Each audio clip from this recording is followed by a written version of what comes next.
Fair. It is 2026.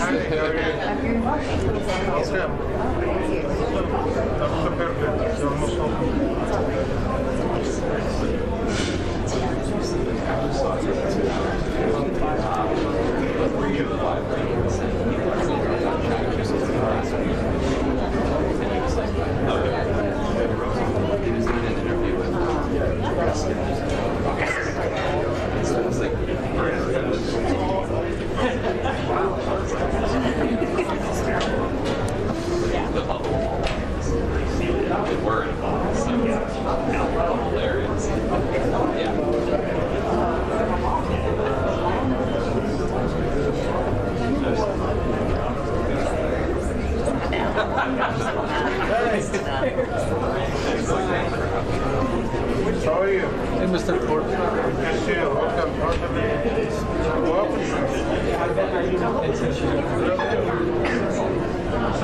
Hey. Knee replacement 11 days ago. Ta-da! It's right? Yeah. I'm sorry. So you also feel like Yeah. So, you know what? I immediately after the surgery, I felt much better than last week. And of course there's pain when I'm walking So when I'm walking for a longer time, standing for a longer time, swelling, there is some pain, but it's nothing. it's like what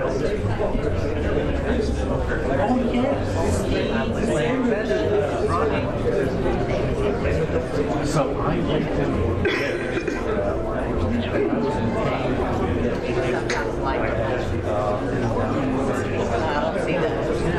I have this pain that comes in case I dizzy or something. Automatic. That's how they get the broadcast.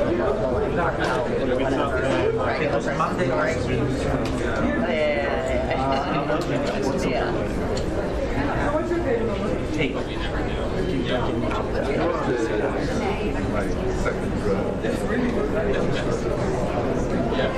Well, I was the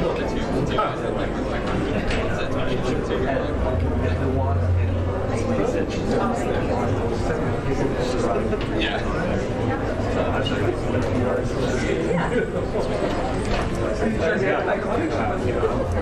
So she was like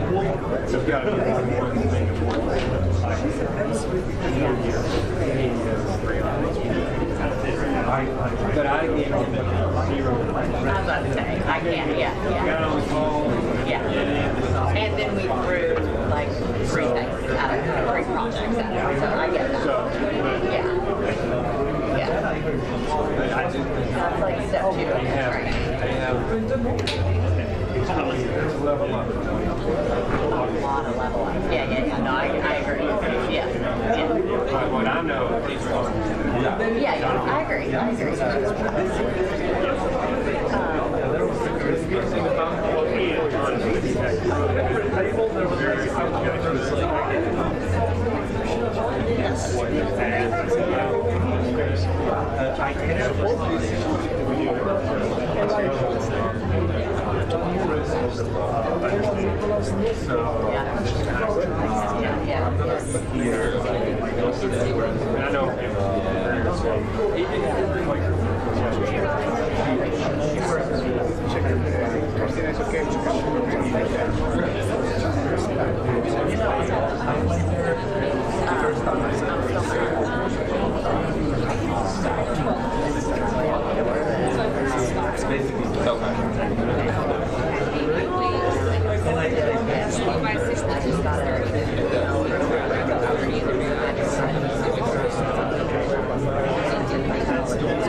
like me,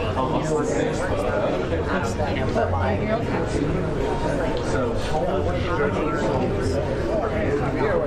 Very excited about that. Okay, here we're going to wait for Jane. Check the thing. I mean, just the meeting. Say this is coming to someone to just think about that. I've got it. Yeah. So just to give you a heads up, that's what it's coming. Hi, how are you? Nice to see you. Yeah.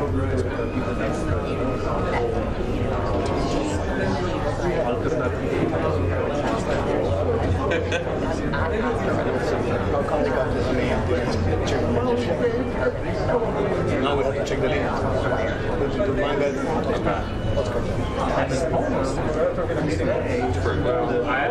said it's just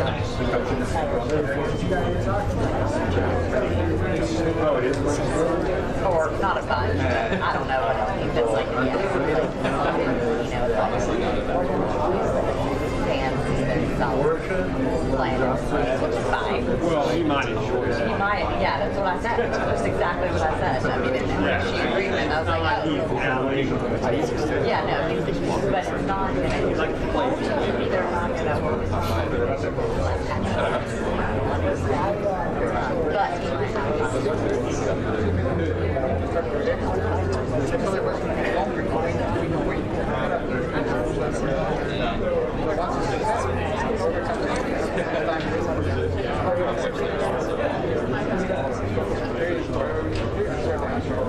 How we doing?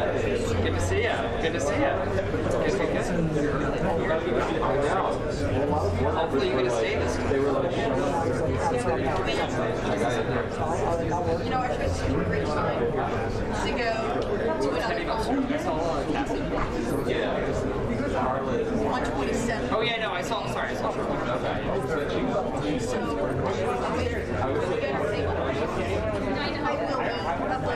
it. Last time I made the mistake. I made the mistake of like waiting.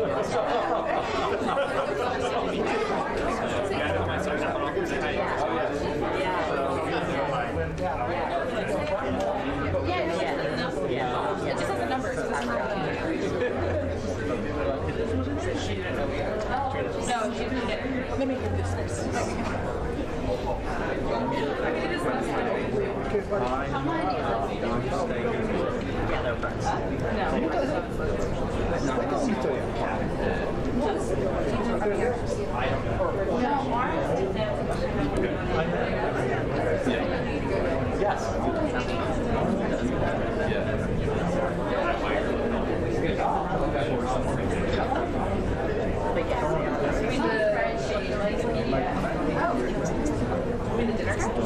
Yeah, but I see it. There's like two in the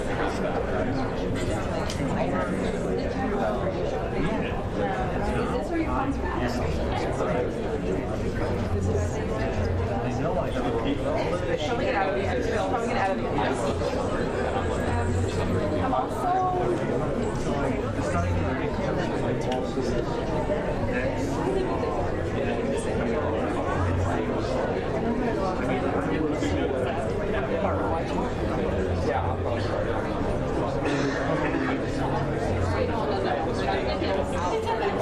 I'm curious. It's not going to be like any big. Well, did you read the description? It's like descriptions things for so jobs. Yeah, like although she's saying she didn't know either. Waiting for it. Yeah. Oh, and she didn't know. No, I'm saying this. But it's just the numbers, and that's the problem. It would help if we had the number. Right. My friend just sniped me.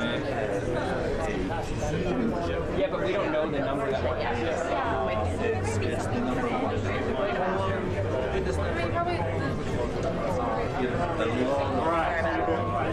Commercials, but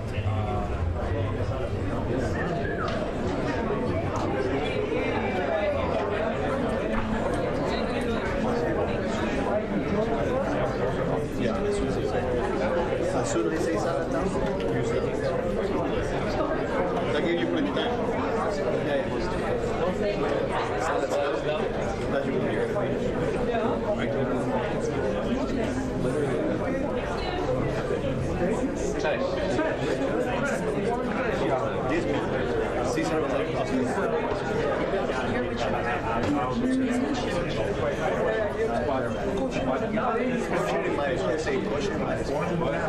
All kosher.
This is the way, we're not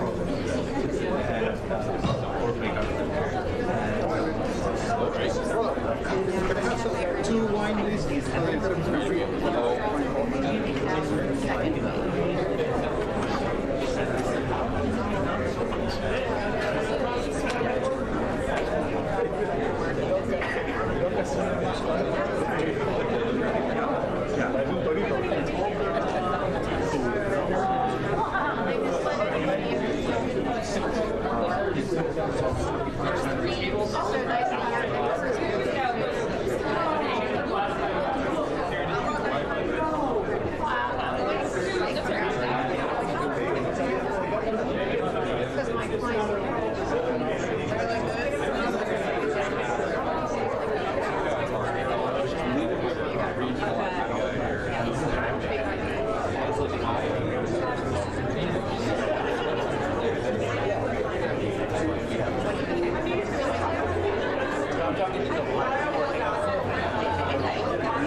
south, you know, everything there.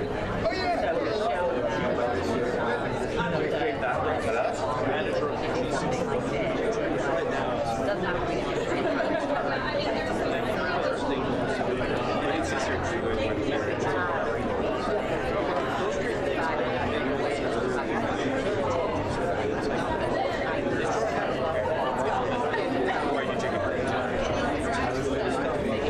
they liked it. If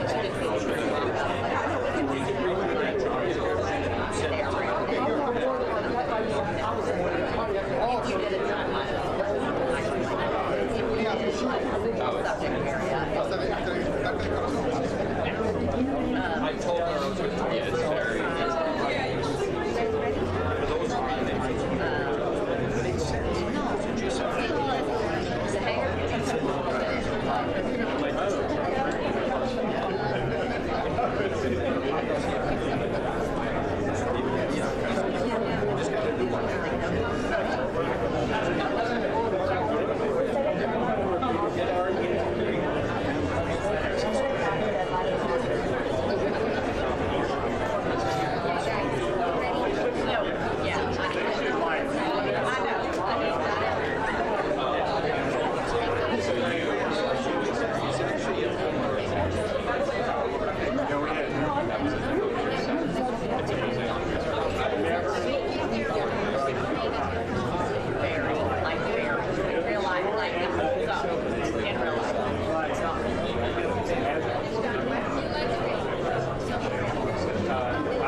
You're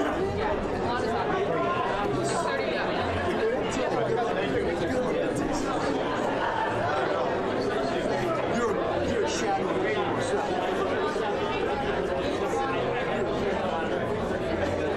Well, I don't know about that. All right,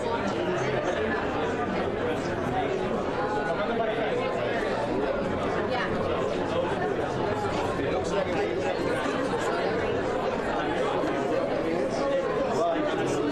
I'm not ready. This is so nice.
they never said it. They were just like, no. We were like, yeah. But I broke down with Adam for that. Yes, yes.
Ladies and gentlemen, we ask you to please take your seats.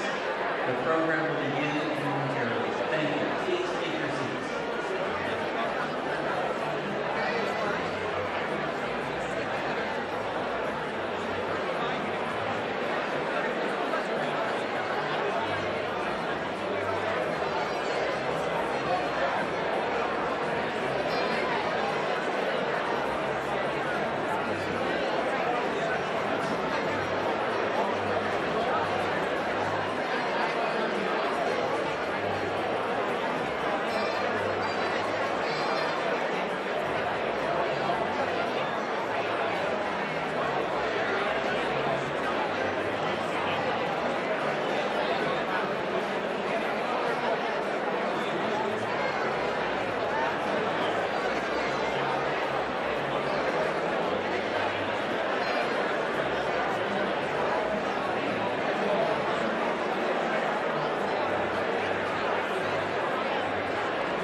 Ladies and gentlemen, welcome and welcome back to the White House Correspondents Association Summer Dinner. Please welcome this evening's head table, Ryan Bennett of MS Now, Trevor Hanukkah of Warriors, Sarah Cook of CBS News, Mark Lima, CBS News, White House Press Secretary Caroline Levitt, our featured entertainer, Oz Perlman, Karen Travers of ABC News, Andy Harnick of Getty Images, Courtney Supermedium of Bloomberg News, Simon Lakovich of Williams & Connolly, our attorney for WHCA, the incoming president of the White House Correspondents Association from Fox News, Jackie Heinrich, and the outgoing president, Weijia Zhang of CBS News.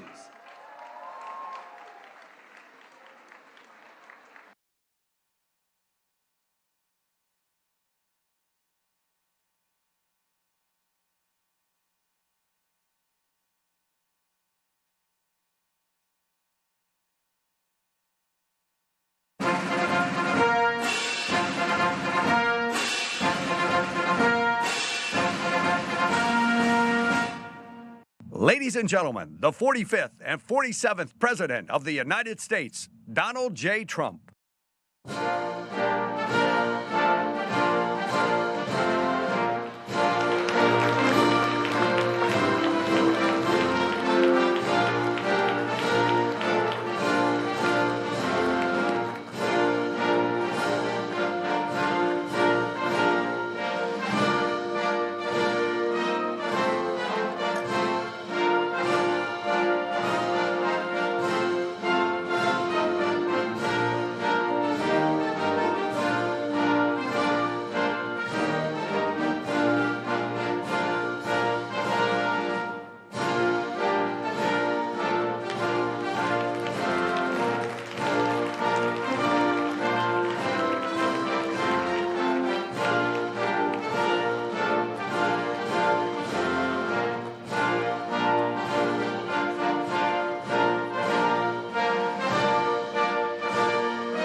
Ladies and gentlemen, please rise for the presentation of the colors by the Joint Armed Forces Color Guard from the Military District of Washington, D.C., and the singing of our national anthem by Master Gunnery Sergeant Kevin Banier.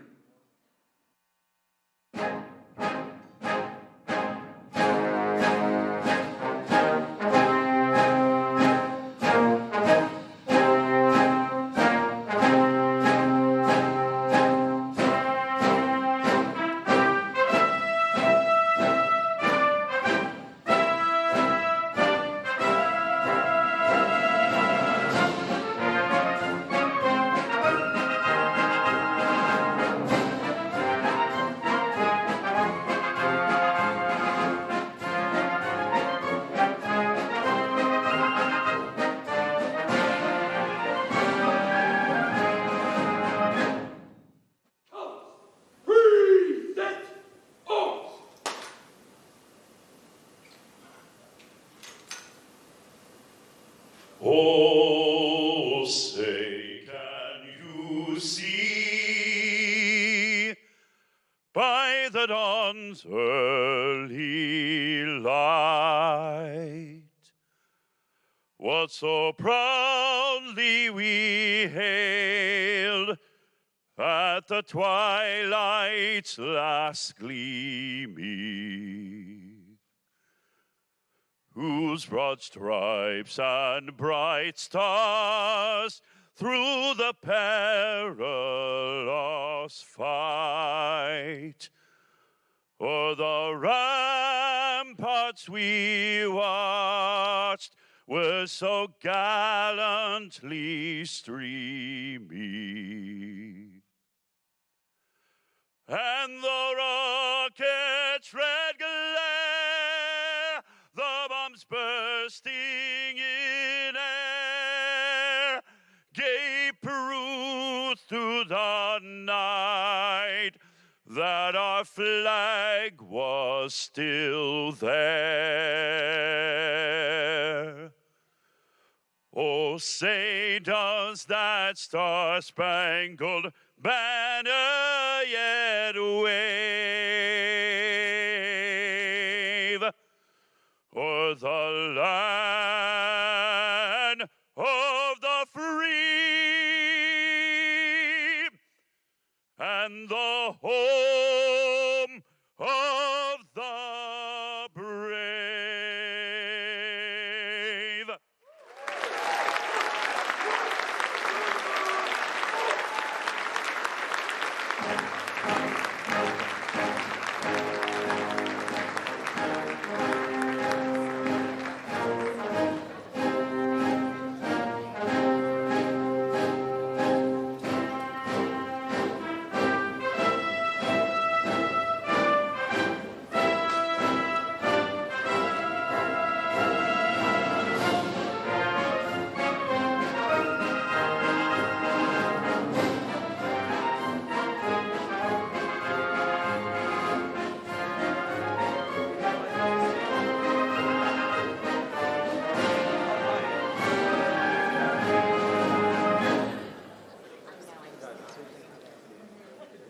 Please welcome CBS News White House Correspondent, President of the White House Correspondents Association, Weijia Zhang.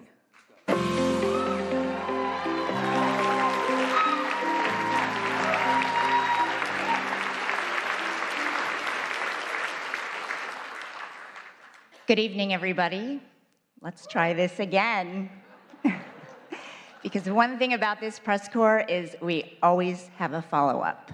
Welcome to the 2026 White House Correspondents Dinner, a tradition spanning more than a century and one we are especially proud to continue tonight. President Trump, thank you. Thank you for being here again. Thank you for all your support as we reschedule this dinner. White House Press Secretary Caroline Leavitt and your team, thank you too. Cabinet members, members of Congress, distinguished guests, welcome. And of course, WHCA members, thank you. Many of you were also with us in April. You came as guests, but within moments, you went to work. Please sit. You shifted into reporters, taking notes, capturing video, streaming live, even as uncertainty and anxiety filled the room. Law enforcement ran toward danger. Administration officials met backstage to gather facts. And Mr. President, you went straight to the podium in the White House briefing room to answer questions from journalists, all of us still in our gowns and tuxedos. That night will go down in history, and so will our response. During that news conference, President Trump said the ballroom was totally unified and that it was a very beautiful thing to see. 3 months later, it still is. Whatever may divide us, we stand together against political violence.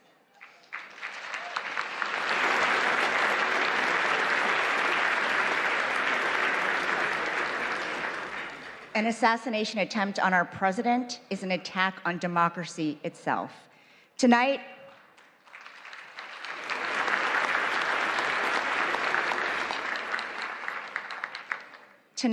our message is this. We are back. We will not be intimidated. We refuse to let an act of violence have the final word.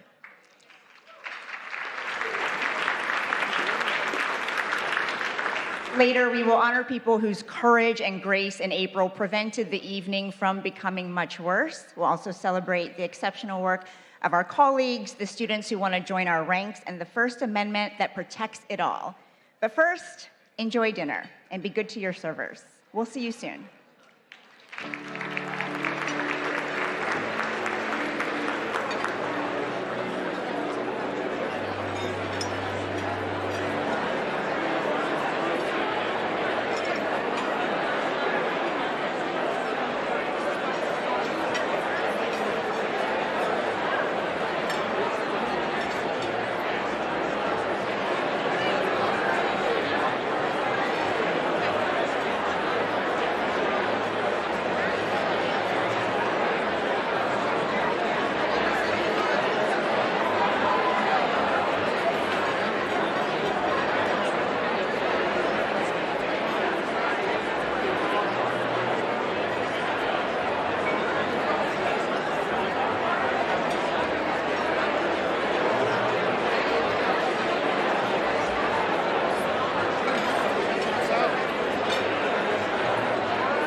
Ladies and gentlemen, please welcome back to the podium from CBS News, the president of the White House Correspondents Association, Wei Zhang.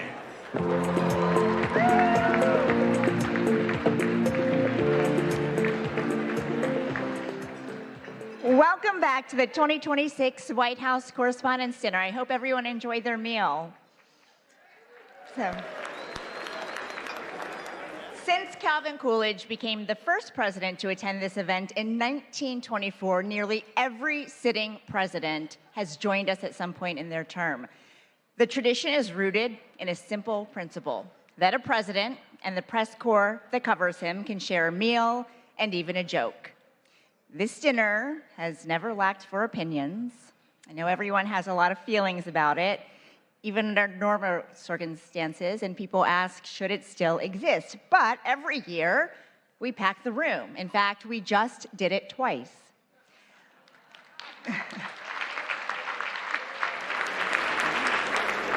Whatever brought you here tonight, this evening is dedicated to the First Amendment and the excellent work of our colleagues and scholars.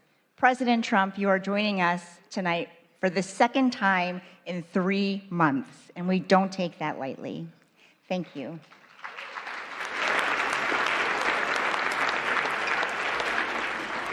Thank you again to Press Secretary Caroline Leavitt and the White House press team.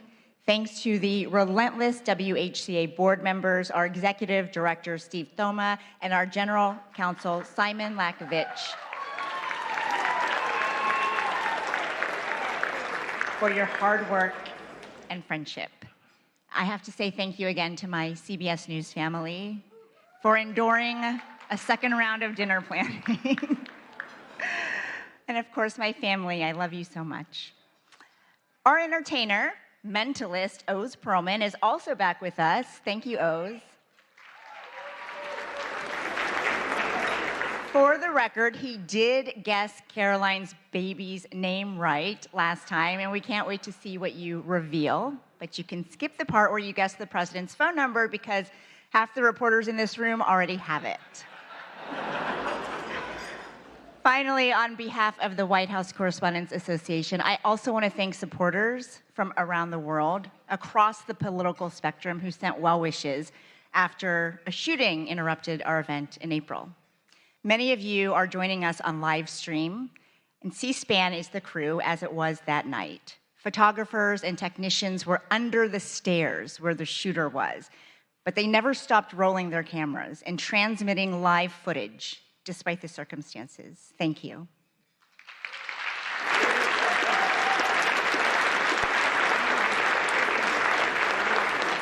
That night tested all of us, but it revealed something worth fighting for.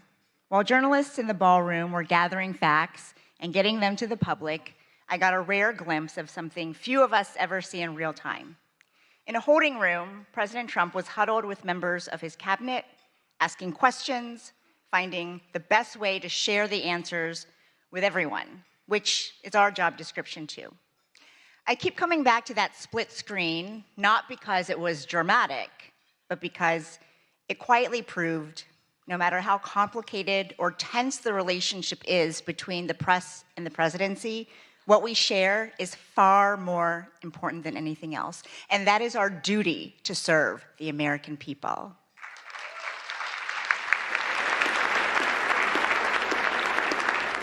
As our country continues to celebrate 250 years of its extraordinary story, this gathering is further proof that the American press endures with it.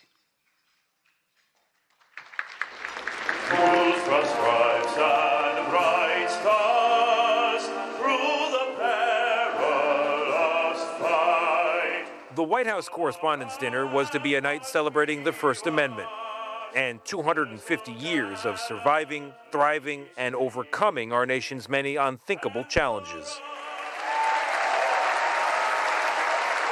Welcome to the 2026 White House Correspondents' Dinner.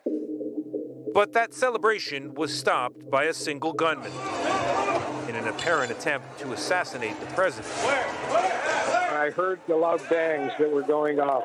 It was extremely frightening. I was only a few feet away. We were all told to just get under the tables. And at first some of the White House officials did too. A whole rush of people started to come up towards the front door. On a night when we are thinking about the freedoms in the First Amendment, we must also think about how fragile they are. And that was very unexpected. The president and the White House press corps proved resilient. This was an event dedicated to freedom of speech that was supposed to bring together members of both parties with members of the press. And in a certain way, it did. So we are together again tonight, proving our resolve and unyielding fortitude. And to celebrate America at 2:50.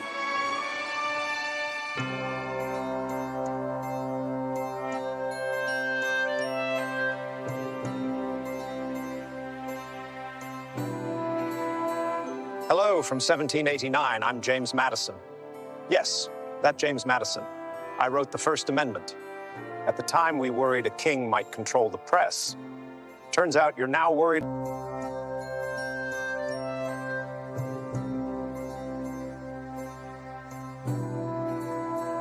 Hello from 1789. I'm James Madison. Yes, that James Madison. I wrote the First Amendment. At the time, we worried a king might control the press. Turns out you're now worried about tweets, algorithms, and people yelling on television. Let me clarify the rule. The government doesn't get to shut the press up, not when it's wrong, not when it's annoying, and not when it's asking uncomfortable questions. The First Amendment and the freedom of the press, it is the foundation of our democracy. The freedom that we have to speak our mind, to share our views, share what we know. It's just so remarkable that we're able to question our world leaders, question the most powerful man in the world because of the First Amendment. As we mark the 250th anniversary of our birth, I'm hopeful that people throughout the country will come together to discuss the importance of this history and to appreciate even more what our ancestors did to secure our liberty and freedoms, including freedom of the press. Good afternoon, everybody. Well, I see we're trying a new experiment this morning. I hope it doesn't prove to be a disturbing influence. Our goal is to try to rock the boat, and we're supported by the First Amendment. I hope Ike would be proud of us. Taking control of Iran's oil? We have a very vigorous group of people representing all different points of view, including a lot of the foreign press. Daqui a pouco, o presidente Donald Trump. I just told him I've got to come over and see the fake news. Let's go. The presidents throughout history have complained about how they're treated in the press. We don't stop the publication of any papers. We don't fine anyone for something they say. And that's okay. That's part of the process. Why are you so confident he'll change his behavior, Mr. President? Yeah, I'm not confident in changing behavior. What do you do over there? So when did I say I was confident? I don't want to be back at the White House today. It's a young person's game. And I have great admiration for the reporters who are there because they have a tougher job than I ever had. That's enough. Put down the mic. I must say, today, folks, the reporters at the White House, my hat's off to you. Go ahead, Peter, go ahead. In Jim's defense, I've traveled. Whenever we face pushback from a politician or even from a president, it's not about us as a journalist. It's about the person we're covering. Well, I'm not a big fan of yours either, so I understand. To be honest. So let me ask you a question if I can. Our job is to just keep asking tough questions. Our founders were often distraught about the press, the highly partisan media of their time. Yet Jefferson famously championed a free press, noting that he preferred newspapers without a government to a government without newspapers. That's right. I favored a free press while my predecessor here, John Adams, signed a sedition act that could imprison journalists for saying anything malicious against the government. I ended that unconstitutional law when I took office, and thankfully, it's never returned. Can't blame a guy for trying. So which is it? Are you winding this down, or are you escalating? I can't tell you. Whenever there's a crisis, that's the time that people tune in. Thank you, Mr. President. Dan Rather with CBS News. The effects of Watergate were beginning to corner President Richard Nixon. If the president thought you were going to ask a question he didn't want to ask, he would try to throw you off balance. right at the beginning. Are you running for something?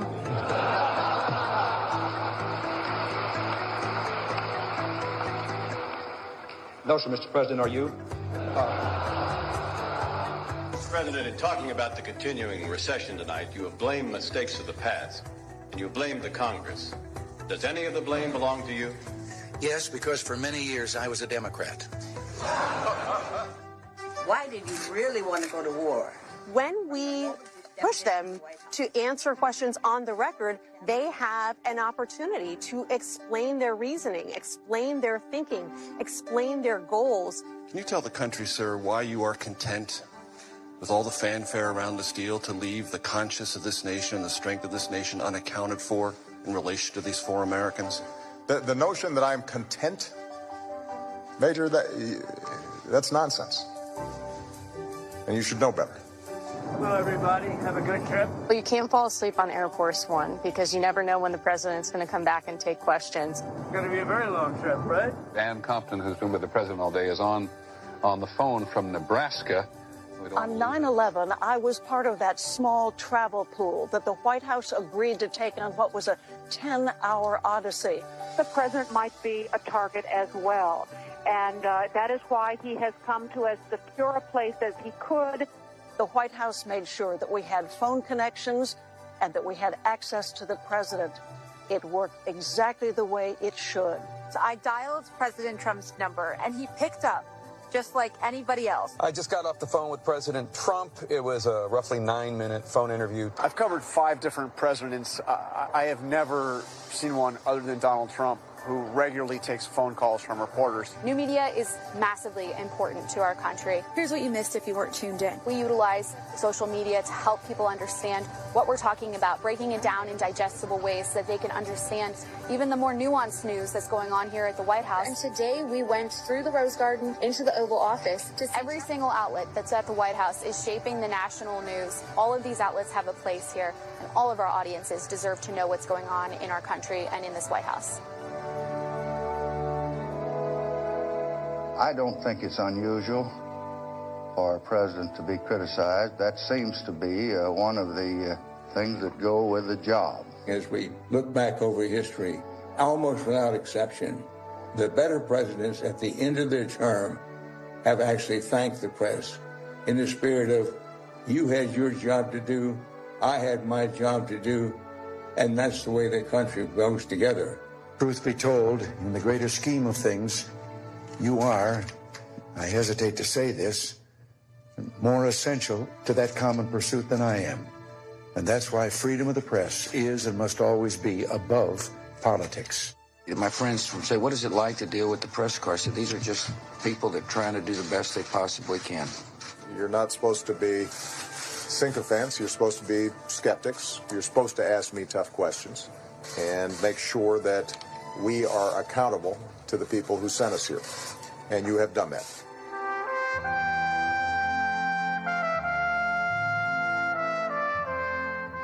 I wonder whether the founding fathers might look with delight at the kind of vibrant conversations that Americans today are having in the national media, in social media. It's a very vibrant conversation that has its roots 250 years ago. The noise you experience today, though at times overwhelming, is not necessarily a sign of decay. It may in part be the sound of liberty, exercising itself somewhat chaotically, to be sure. The true danger lies not in a press that is too free, but in one that forgets why it was made free at all. Enjoy the rest of the evening, and thanks for helping us reach 250 years of American democracy. Cheers. Cheers.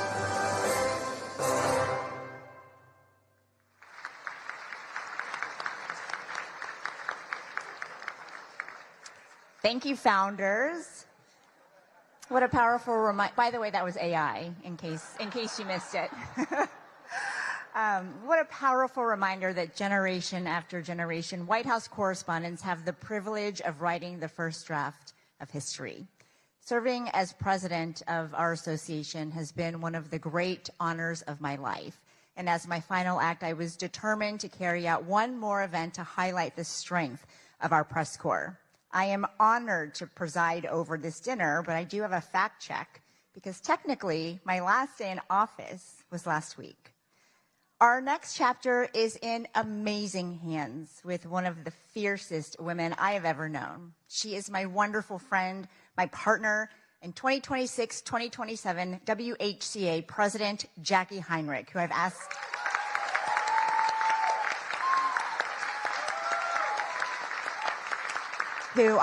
to help present two very special awards. Jackie.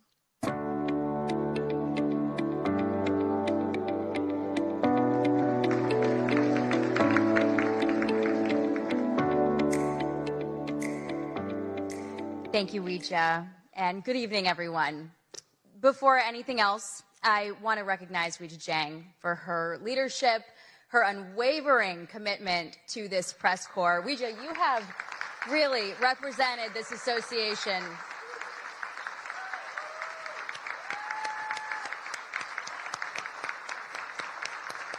with such professionalism. There we go. There we go. Just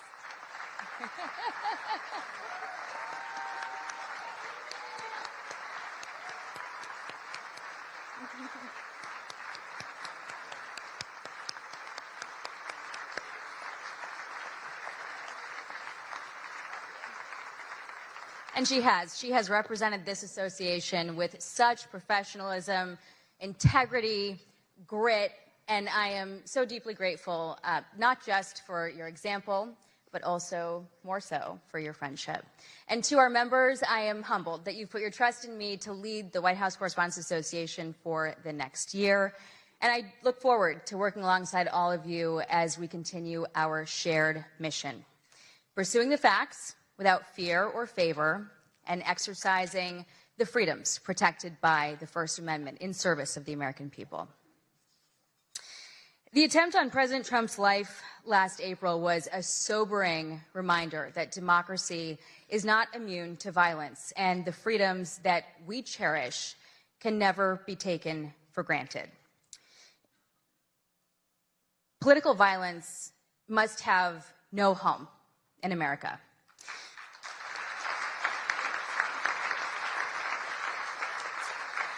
And journalism can serve us well to broaden understanding, to shed light, and to inform our decisions, especially in this age of fast-moving information that can reinforce our divisions.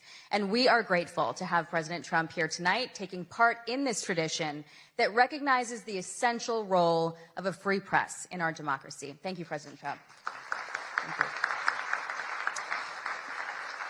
The events of that night also revealed the resilience of this press corps, the all-American sense of resolve that no act of intimidation will silence us, and the endurance of the First Amendment. And we're gathered here tonight because we believe that a free press always finds a way forward. And it is in that spirit that the WHCA Service Award was established to recognize exceptional service to this association, and it is fitting that one of the two awards that we are giving tonight goes to the staff of the Washington Hilton. They are hospitality professionals who always put service first.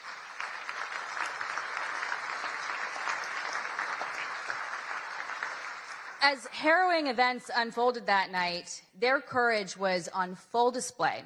The kitchen workers, the ballroom wait staff remained at their posts. When President Trump urged that the evening should continue, they prepared to serve more than 2,600 guests while they were still processing the shock alongside all of us.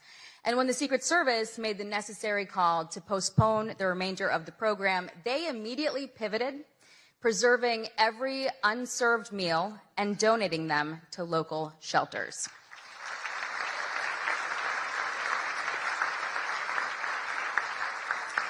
And many of these dedicated professionals have worked dozens of White House Correspondents' Dinners since this event first moved to the Washington Hilton in 1968. And 58 years later, we are deeply grateful for their partnership. We are proud of the history that we've built together, and we are excited to return to the Washington Hilton next year, stronger than ever. Please welcome the Washington Hilton's General Manager, Ken Jarka, and Catering Manager, Karen Fiketis, to accept the WHCA President's Award for Exceptional Service on behalf of the entire Washington Hilton team.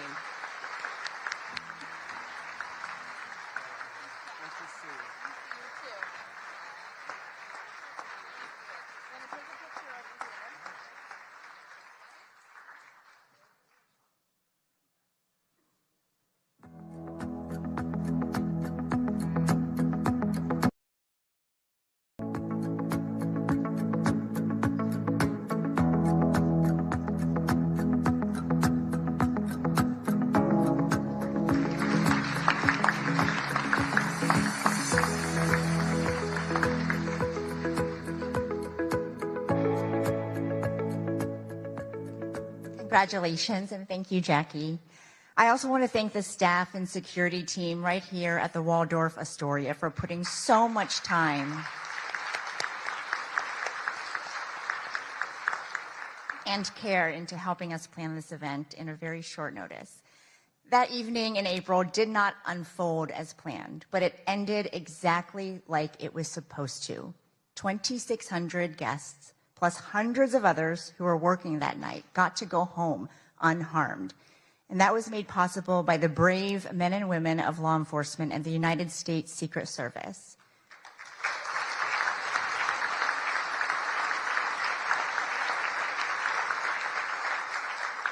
On behalf of every person who was inside that ballroom and every family who got to hear their loved ones say, "Don't worry, I'm okay," we thank you. One officer placed himself directly in harm's way and engaged the armed suspect. Even after gunfire struck his protective vest, he stayed in the fight, and the attacker was stopped. I know many of us have wondered, what if he hadn't acted in that exact way? What if he had waited a few more seconds? His courage that night reflects the core values of the Secret Service: duty, justice, courage, honesty, and loyalty, and as a commitment to safeguarding his country and community. They also shaped his career, first as an infantryman and section leader in the United States Marine Corps, and since 2022 as an officer of the Secret Service, protecting the White House complex and our nation's leaders. Ladies and gentlemen, it is my honor to present the WHCA President's Award for Exceptional Service to Officer Victor Gonzalez of the United States Secret Service.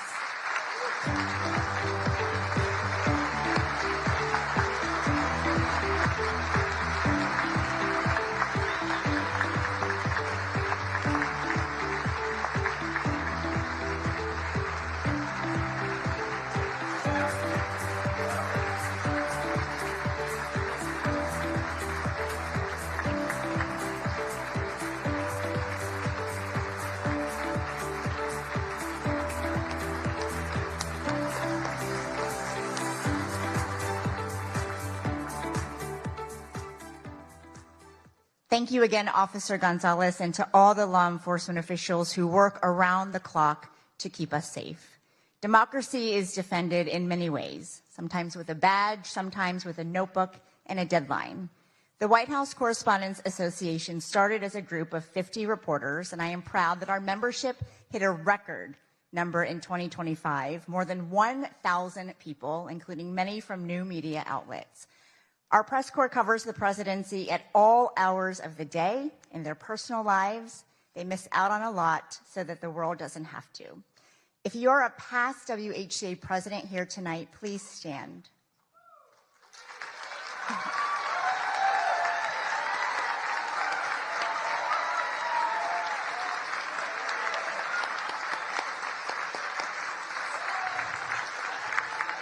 Former board members, please stand. Our chief White House correspondents, please stand.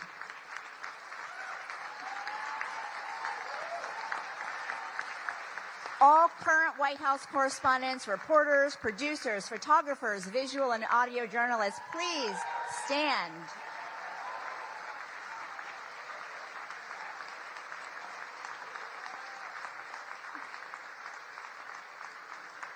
And tonight, I also want to salute our colleagues in the Pentagon Press Corps. Your work is invaluable, especially as our nation is at war. Please stand.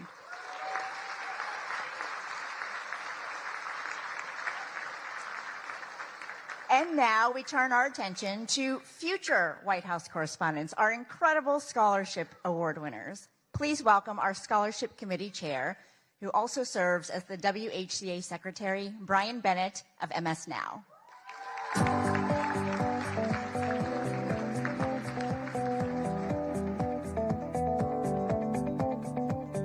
Hello, everybody. It means so much to be back together tonight. This is the part of the dinner each year that I look forward to the most. We have an incredible group of young journalists with us who are the recipients of this year's White House Correspondents Association scholarships. Since 1991, the WHCA has awarded scholarships to hundreds of journalism students. This year, we are helping fund the education of 30. Let me pull out my remarks here.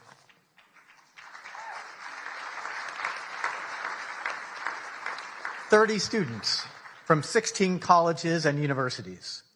They are from schools all over the country: Arizona, California, Illinois, Iowa, Maryland, Missouri, New Jersey, New York, Ohio, Puerto Rico, Tennessee, Virginia, Washington, D.C.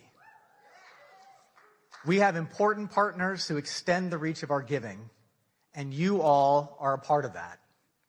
The WHCA and our partners went to great lengths to make sure as many of our scholars as possible could be here tonight with us. And I'm happy to say that 26 out of the 30 of them were able to return for the second dinner.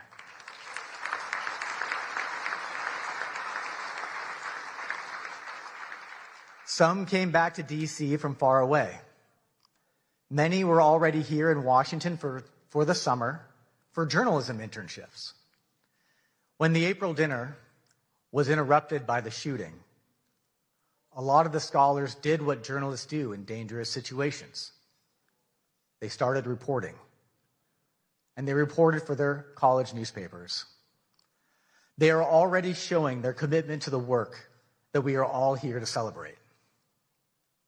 Our dinner is the primary fundraiser for our association and our scholarships, and because of that generosity, we were able to increase the amount of several scholarships this year. Thank you for being a part of this and supporting this work. And we also want to say thanks to the America 250 Commission for your generous donation to our scholarship fund. The scholars not only receive financial help to pay for school. Earlier this year, they had a tour of the White House, and they met with White House officials. They spent an afternoon with dozens of senior journalists who cover the White House, and they were paired with mentors, working journalists from the White House Correspondents Association, who make a year-long commitment to offer advice and encouragement. We all had people along the way who helped make us better. And the WHCA Scholarship Program is a way that our association gives back and helps strengthen a new generation of journalists. Because of the commitment and your support, past WHCA scholarship recipients are now doing amazing things in journalism. We tracked some of them down to tell us about their work today.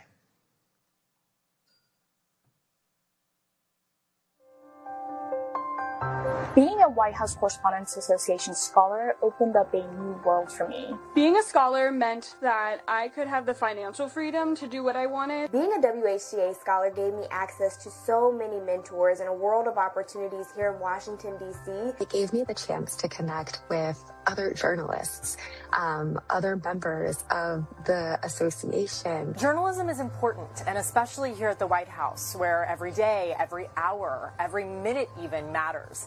The decisions that are made here impact people across the country and around the world. The idea that you get to be a part of the first draft of history, it all is extremely inspiring and drives me as a journalist. There are so many pinch me moments covering the White House, watching world leaders leaders arrive here, walking into the press briefing room, getting to see Marine One land on the South Lawn, and getting to ask the President of the United States a question directly. Being selected as a White House Correspondents Association scholar has played a huge role in my career. I was there as President Biden gave a toast to the freedom of the press, and also as Kim Kardashian strutted across the runway and posed for pictures among a room full of talented journalists. The stars, the outfits, the photographs. And I remember, too, that was the year that Brittany Griner had just returned home. And so being able to see her was really emotional. I was also inspired looking around at all the different scholars and how excited they were. And I think their excitement influenced my excitement about it. And it really was an eye-opening experience about just how important this role is. This White House press corps is not a mythical world. It exists, and it is something that I can aspire to be a part of. And I owe a lot of credit to the WHCA for getting me here. So many journalists involved in this organization were willing to chat with me, to invest in me. And it's a cycle because of what they were able to pass on. I hope that I can play a role in doing that for the next generation as well.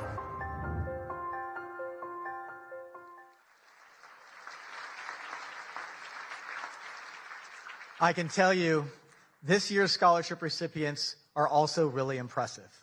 And they're all sitting right over there. Let's meet them.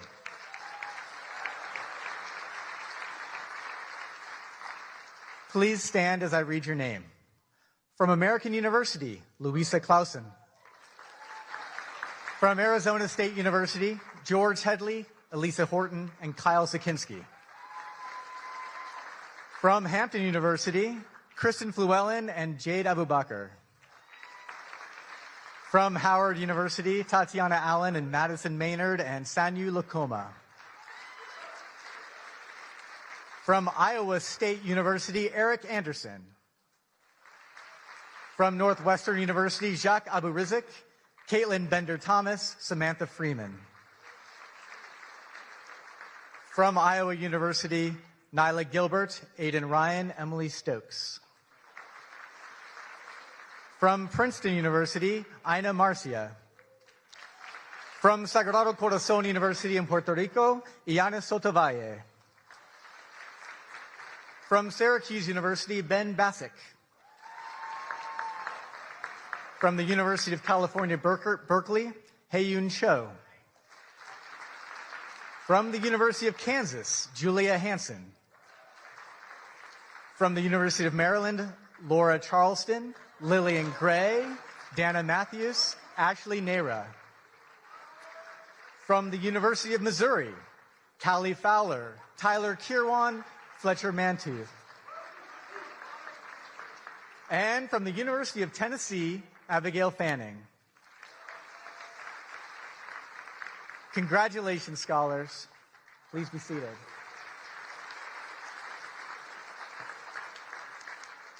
There's one more scholarship that requires special attention.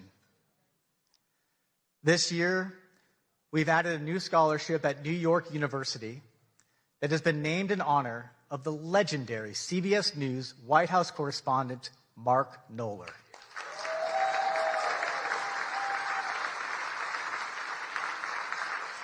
As you all know, Mark passed away in August. And if you needed to know how many times the president had been to Camp David, or went on vacation, or played golf, Mark Knoller always had the facts. And he was always willing to share. To remember Mark and to commemorate the new WHCA scholarship at his alma mater, NYU, here is a tribute put together by his friend and CBS News chief correspondent, Major Garrett. I'm Mark Knoller, CBS News, and you could say that I'm kind of the CBS News numbers man at the White House. You could say that, but that's less than half the story.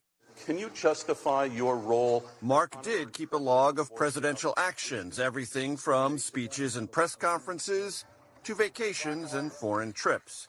By my count, President Obama had 65 domestic trips in 2010, spanning 104 days. Knoller's numbers were so precise, White House aides used them to backfill or correct their own records. Historians and journalists came to rely on Knowler's database, which he never hoarded, always shared. Mark Knoller. Mark Knoller. Knoller considered that database the heartbeat of the presidency. To understand and cover a president, you had to know and remember all of a president's actions. President Obama does like to play golf. Since taking office, he has played golf 57 times. I'll be glad to answer a couple of questions. Mark Knoller, are you with us? You bet. Those who watched Knoller work were left in awe. Every White House reporter logs long hours. None logged as many as Knoller. I'm one of those lucky people that gets to work at something he loves doing, and so I really don't feel as though I'm sacrificing anything, spending long days here. Prolific and accurate reporting mark Knoller's hallmarks, which served the presidency and the nation well.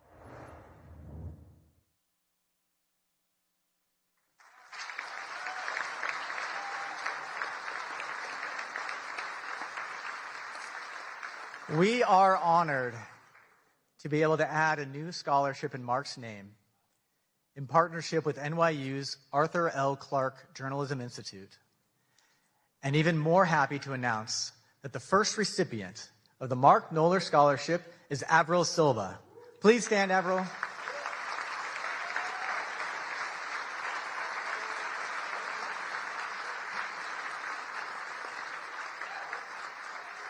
Ladies and gentlemen, this year's WHCA Scholarship students.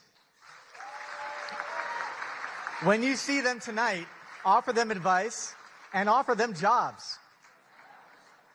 Many of them are already doing amazing journalism. They're all superstars. Thank you very much.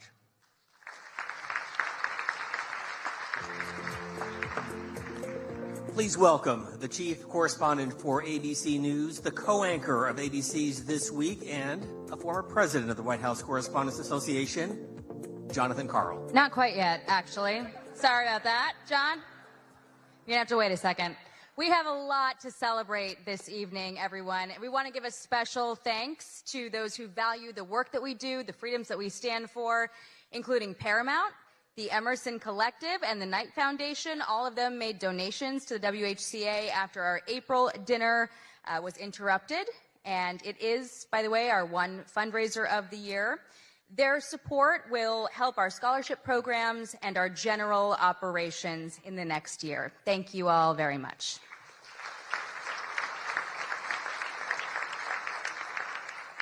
All right, now it is my pleasure to introduce two former White House correspondents who have served this association with distinction. They exemplify excellence in our field. They will help us recognize tonight's award winners.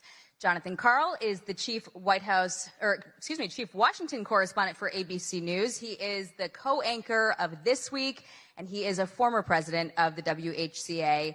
He's got over 3 decades of experience in Washington. He's covered 4 presidents, 14 press secretaries, and just about every major beat in the city. And through it, he has earned many of journalism's highest honors, including some of the very awards that we are presenting tonight. But first, to recognize our journalism awards, we have one of the country's defining voices with us tonight, Wolf Blitzer.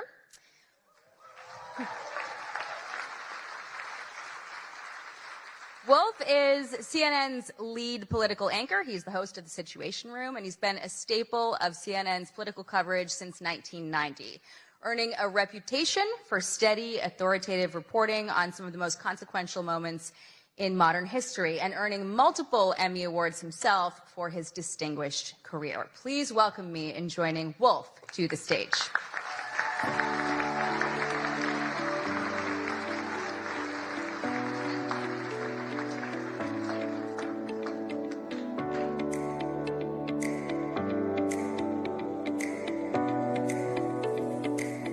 I'm standing up.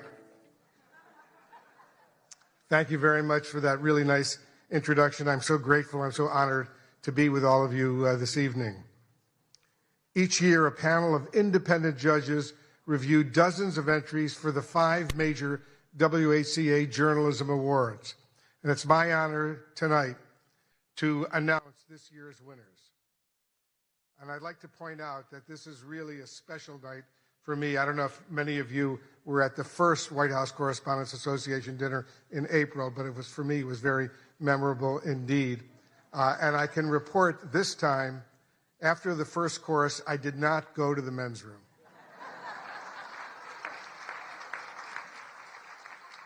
I've been to this dinner over these many, many years. I spent 7 years as a White House correspondent. And I just want to remember with real excitement and passion who often came with me to these dinners over these many years. And that was the man who hired me at CNN, the man who created CNN, the late Ted Turner, who recently passed away. And he was not only a mentor and a good friend, but he loved journalism. When he hired me, he said, "Remember, Wolf, we're the cable news, capital N, capital E, capital W, capital S network. This is where the news comes first, and don't forget that. Forget about your own personal opinions. Just report the news fairly and accurately, and if you can, do it first." And that's what I've been trying to do over all of these years. So let's remember Ted Turner, what he did for not just for CNN, but for CNN and all of the news organizations over these many, many years. The Aldo Beckman Award for Overall Excellence in White House Coverage, named for the late Chicago Tribune correspondent and former association president Aldo Beckman, goes to, and let's give him a big round of applause, Josh Dawsey of the Wall Street Journal.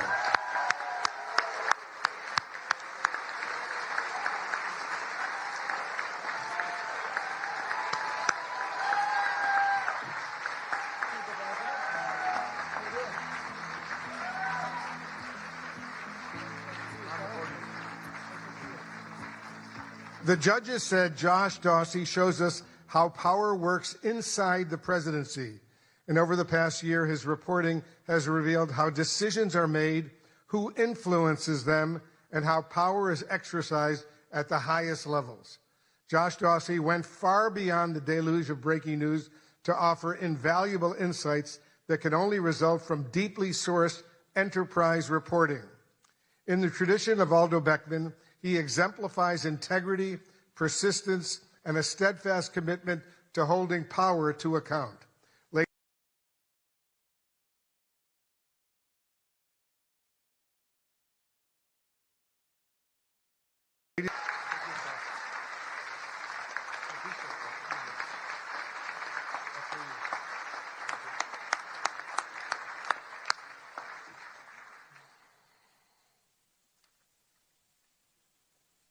Let's continue with the awards. Thank you.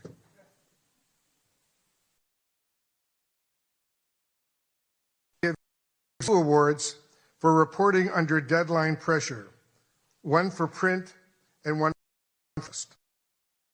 This year is Amr Madhani and Zeke Miller of the Associated Press.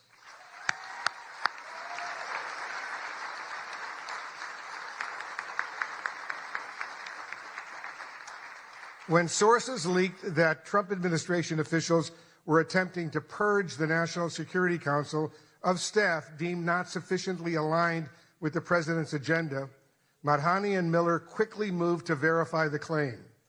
They uncovered an unprecedented vetting process.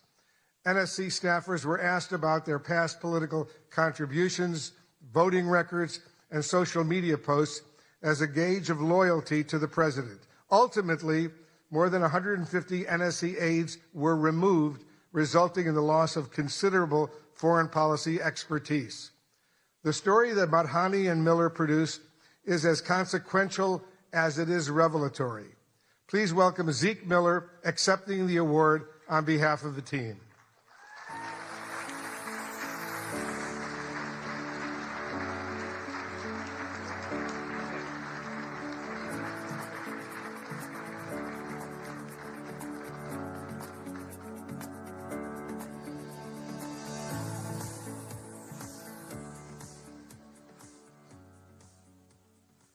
Now the Broadcast Award for Excellence Under Deadline Pressure.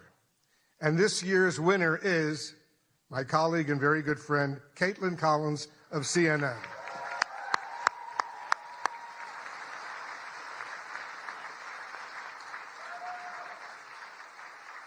Reporting by CNN's Caitlin Collins on a historic showdown in the Oval Office between President Trump and Ukrainian President Zelensky launched a memorable day of nonstop insight and analysis, including her exclusive interview with the Secretary of State, Marco Rubio. Judges were awed by the depth of knowledge, access, and context that Caitlin brought to coverage of a meeting that unraveled before the world's eyes. The WHCA is pleased to honor the deadline reporting of CNN's Caitlin Collins.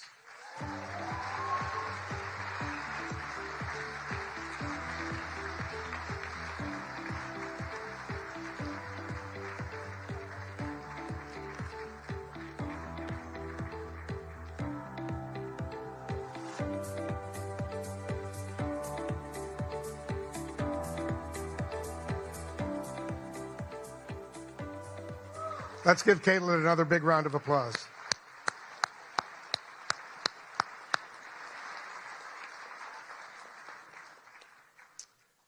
And now the award for excellence in presidential news coverage by visual journalists. This award recognizes a video or photojournalist for covering the presidency at the White House or in the field. And this year's award goes to Andrew Harnick of Getty Images.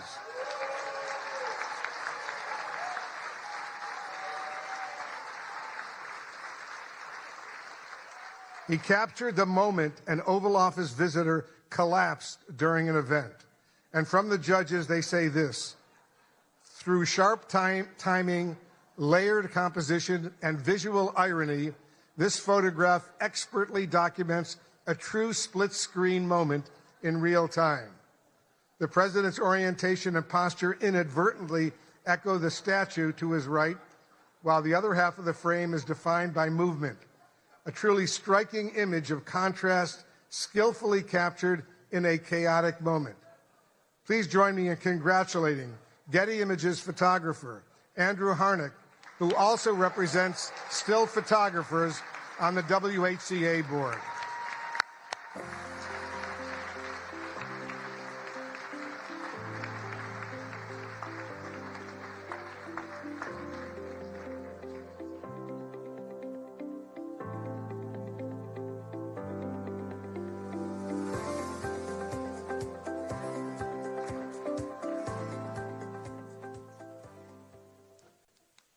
There are more.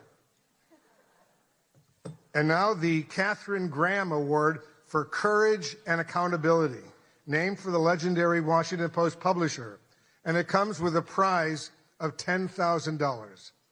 This year's award goes to the Wall Street Journal.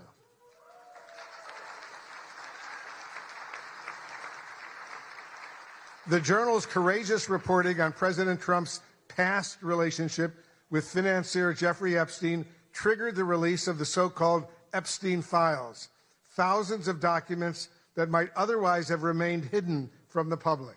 And despite the president's threat of a lawsuit, the Journal published a story about a provocative letter to Epstein bearing President Trump's signature. Trump quickly filed a $20 billion lawsuit against the Journal, revealing reporter Khadija Safdar's home address. Her family had to be relocated. The Journal was kicked off of Air Force One, but the reporters continue to file revelatory stories. Please welcome the winners of the Katharine Graham Award from the Wall Street Journal: Khadija Safdar, Sadie Gurman, Annie Linsky, Josh Dawsey again, Alex Leary, Rebecca Ballhaus, and Ryan Barber. Their colleague, Joe Palazzolo, could not attend tonight.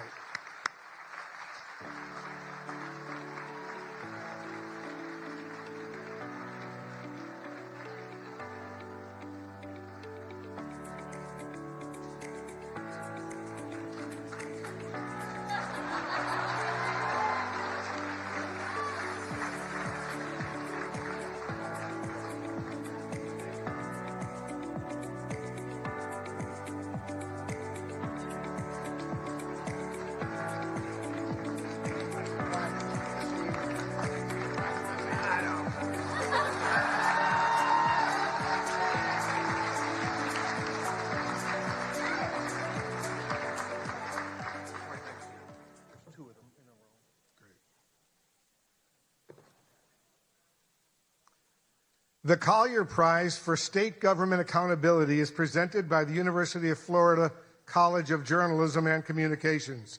And this is the award's 7th year at dinner, and it comes with a check for $25,000. It's a lot of money.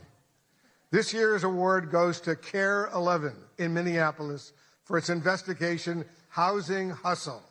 The investigation exposed a massive organized fraud scheme within Minnesota's Housing Stabilization Services Program, a Medicaid-funded safety net meant to help people with disabilities and those facing homelessness find and keep housing.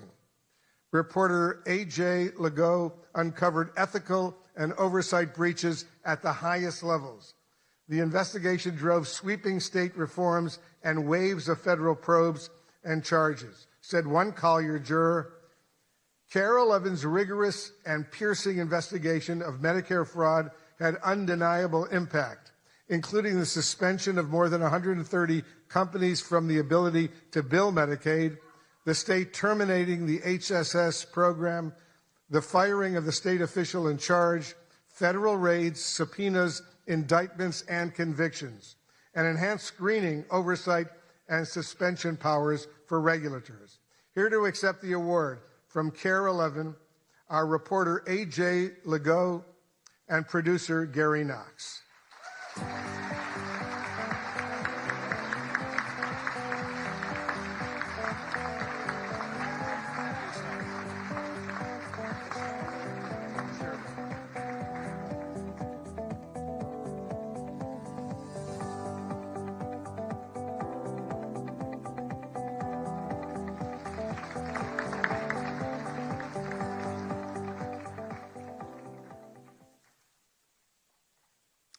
The Center for Integrity in News Reporting Award honors the most fair, impartial, objective news reporting by a member of the WHCA that has the courage to not fear and the discipline to not favor.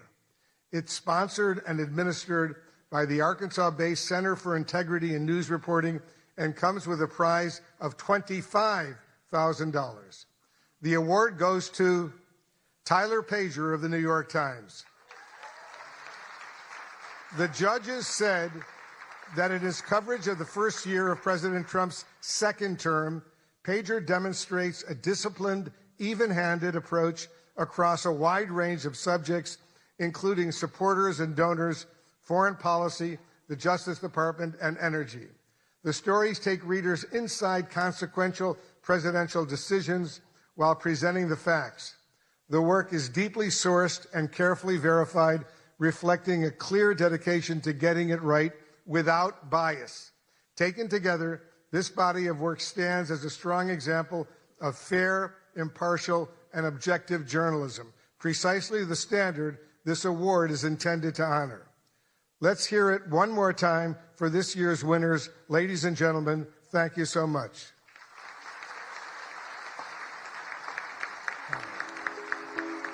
But before we do that, Tyler Pager.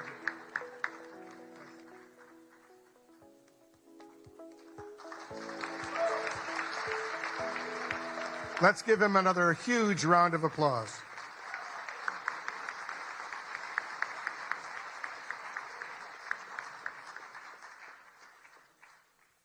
And it's now my pleasure to introduce my good friend, longtime colleague, Jonathan Karl.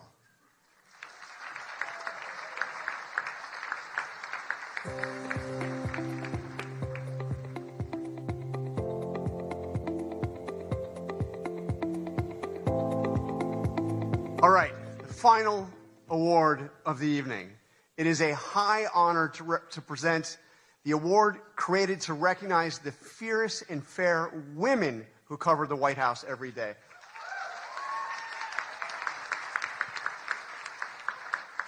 But first, I just want to give a big thank you to Weijia Zhang. Weijia, your leadership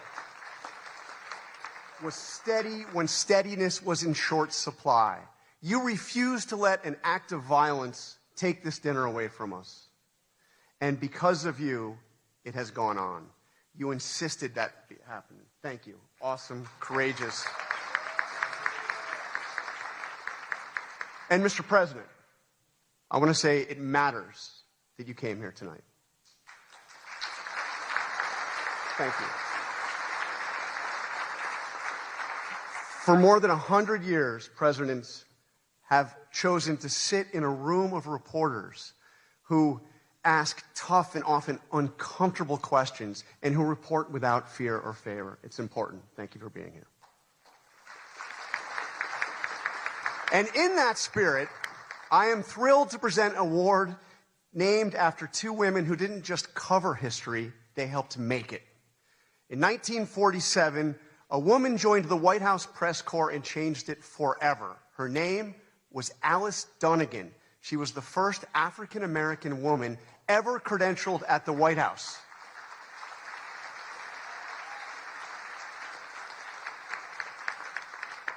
And just a few years later, she was joined by Ethel Payne. And together, they looked the most powerful man in the world in the eye and demanded answers about civil rights for Black Americans.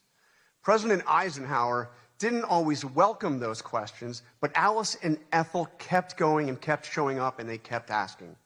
The WHCA Dunnigan Payne Award for Lifetime Achievement exists to honor their legacy and to recognize journalists who followed in their footsteps by breaking barriers for future generations. So tonight, it is a privilege to present the award to two women who did exactly that.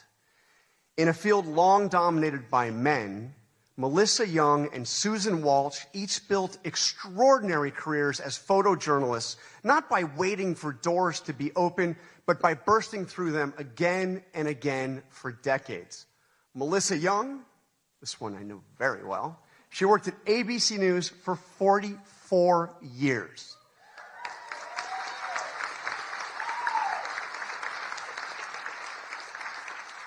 She began in local television in Miami and worked her way to Capitol Hill and the White House, where she was one of the first female photojournalists in the press corps. Melissa documented the presidencies from Ronald Reagan to Donald Trump.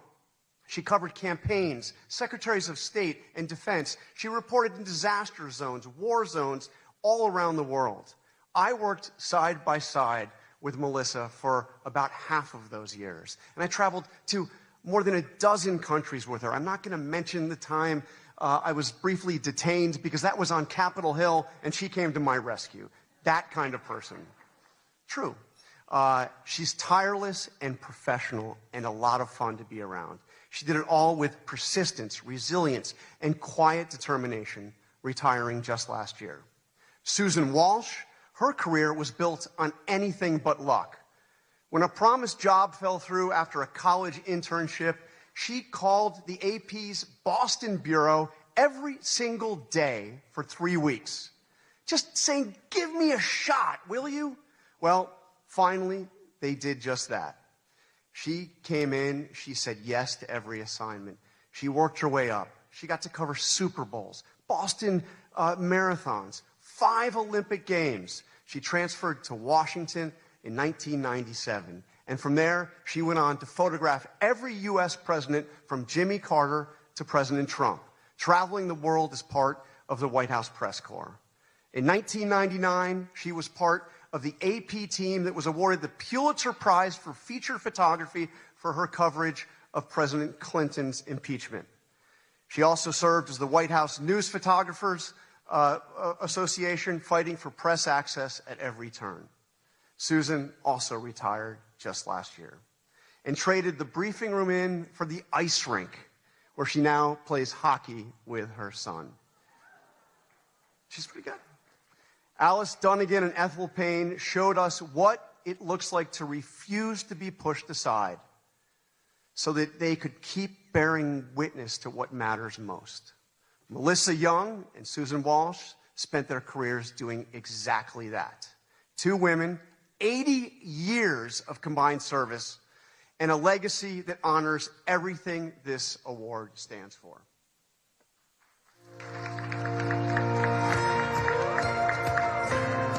My job gave me purpose. I had a lot of fun. I saw myself as part of the world that I was doing something that the world needed. I was always really excited to be in the room, see it, be a part of it. It kind of gave me the access and the confidence to go up to people and look into other people's worlds. The camera definitely made me fearless, especially when I was doing news and traveling internationally. You had to be aggressive, and that's when I had to be someone who I wasn't really sure I recognized all the time. 8 inaugurations, 5 Olympics, 6 Super Bowls, World Series, lots of sporting events, APEC summits, NATO summits. You traveled in a way you would never do as a regular person. I remember being in the palace with Fidel Castro and Jesse Jackson, and I was just walking around and, just like sort of going, whoa, here I am. One of the craziest, wildest ones that I'll always remember is when I was with President Trump at the DMZ. I swear there were times that I don't think my feet hit the ground as we were being moved, and it was such a chaotic, crazy thing.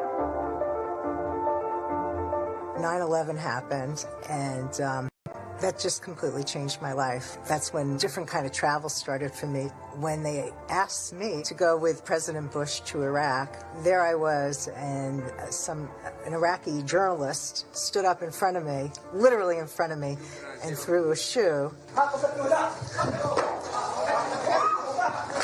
Secret Service jumped on him. I was right behind him. I remember trying to hold on to my tripod so I can keep shooting. And then when it was finally over, they rushed us into a room to do an interview with the president. I think I started to see that what I did was really important. I was traveling overseas with Jill Biden, and we slowly went into Ukraine, get the picture of First Lady Biden meeting Mrs. Zelensky, and for all of the, I love you guys, my writer friends, but for all you writer friends who didn't want to give me a spot in the van, my picture ended up on the front page everywhere, and your stories got bumped inside. Sorry. And I hope there are more women that will follow through on this, especially in television, because it really is a great job. It was always such a compliment to be considered one of the boys, one of the guys. And now that I'm older and there's many more women doing this job, I'm like, you know what? We're going to claim our space. You guys can be one of the girls, because we got this. Yeah. We got this.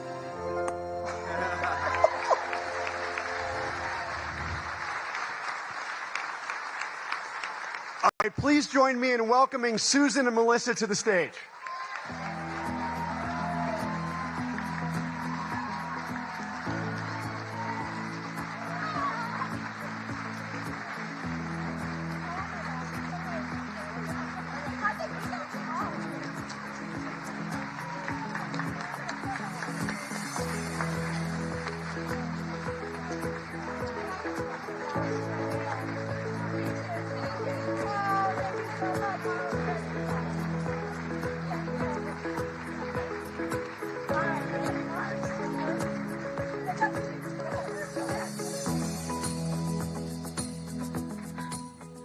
Can I say this is pretty awesome? I spent most of my career down in there, so I thank all the photographers and the photojournalists who had to cover this event. So it's really pretty cool to be up here and just kind of be a guest tonight. But they were gracious enough to give me an opportunity to say some things, so I'd like to say some things. First, Ouija, Jackie, and the entire Correspondents Board, I just want to thank you guys so much for selecting me this year, me and Melissa. I hope not to get emotional here. This award means like the world to me. I'm such a sucker. Sorry. I got this. This award means so much, not because it's named for 2 incredible trailblazing women, but because honestly, I felt that this association didn't always, value what we did as photographers. And, there were many times that Melissa and I were the only 2 women in the White House travel pool. And I just have to say, things have changed, and I love it. So there's a whole lot more women out there. So, yeah. I do have a couple of shout-outs. I have to thank the Associated Press for giving a chance. Woo! giving a chance to a young photographer oh so many years ago. I truly hope I made you proud. To my son, Johnny, oh gosh, I practiced this and I was okay. To my son, Johnny, who's here tonight, thank you for putting up with your mom's crazy work schedule. I love you. And to, yes.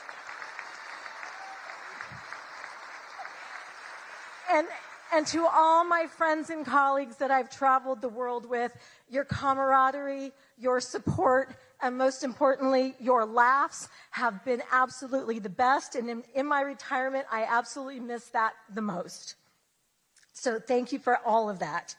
And then finally, to all the journalists out there who are working incredibly hard to report the truth, despite access issues, insults, and subpoenas, keep it up. Your work matters, and we need you now more than ever. Thank you so much for all you do.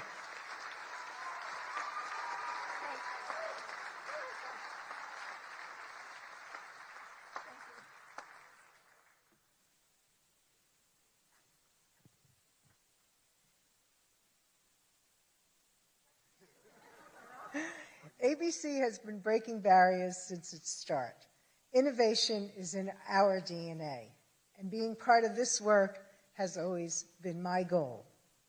Although this sounds simple, to achieve this, I've always had to fight. I'd fight to go places where they didn't send women.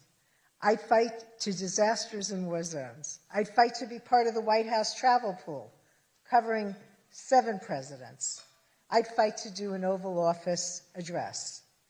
And on a personal level, I'd fight to have a family while keeping my 24/7 job. Thank you to the White House Correspondents Association for recognizing me, the first female broadcast camera person for this honor. I am so proud to receive this award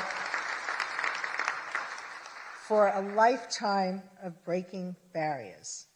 I've been fighting for 44 years to be the best at capturing all the action at the White House since Ronald Reagan. My advice, keep up the good fight and tear down those walls. Thank you.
Congratulations again to all of our honorees tonight. I am confident that one day our scholarship winners could be the ones taking home awards.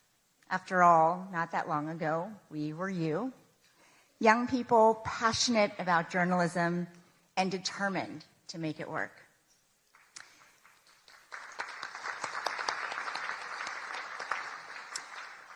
I've been thinking a lot about my own journey to this podium tonight. I grew up in rural West Virginia, in a town at the foothills of the Allegheny Mountains, a town called Buchanan, population 5,500. Those images of the devastating floods that you've been seeing are from my hometown. My heart, thoughts, and prayers are with everybody there. After my dad finished grad school at WVU, where he properly learned how to say, "Let's go Mountaineers," my parents decided to stay in the state to open a restaurant. It was such a treat when hunters came in and left deer meat as a tip. On Sundays after church, families packed into the dining room, all dressed up. My mom learned every customer's name, their favorite dishes. I worked the cash register, topped off glasses of sweet tea, and did my homework in the corner booth. A day like that seemed ordinary at the time. Looking back, to think that days like that could be considered ordinary is the most powerful reminder of how extraordinary America is. My dad came to the U.S. as a student with just $67, or as Frankie might say, 6-7. My mom holding a small suitcase in one hand and a toddler, me, with the other. Yet they built a new life, a successful business, and a real future. Our Chinese restaurant was the first in my town. Of those 5,500 residents, the Chinese American population of Buchanan was 3. My mom, my dad, and me. Growing up there was not always easy. Most folks had never laid eyes on people who looked like my family. But far more often than not, the community was welcoming and generous. Turns out deer meat is great in a stir fry. In Mandarin, the word for America is 美国. It literally means beautiful country, and I love that. America the Beautiful was never only about her landscapes or landmarks. It has always been about the promise that no matter where you come from, you get a shot at chasing your dreams. My dreams began right there in that family restaurant. A small TV in the back was often turned to the news, my dad's go-to for learning more English. In the middle of dinner service, it was the CBS Evening News, anchored by Dan Rather and Connie Chung. I was hooked. In middle school, I won a contest to be a student reporter for a national news show called Channel 1. And when a local news crew came to cover it, they learned just how big my dreams really were. I hope to be the next Connie Chung and better. That's kind of hard, but that's my goal. And so I'm going to work very hard at trying to be a broadcast journalist.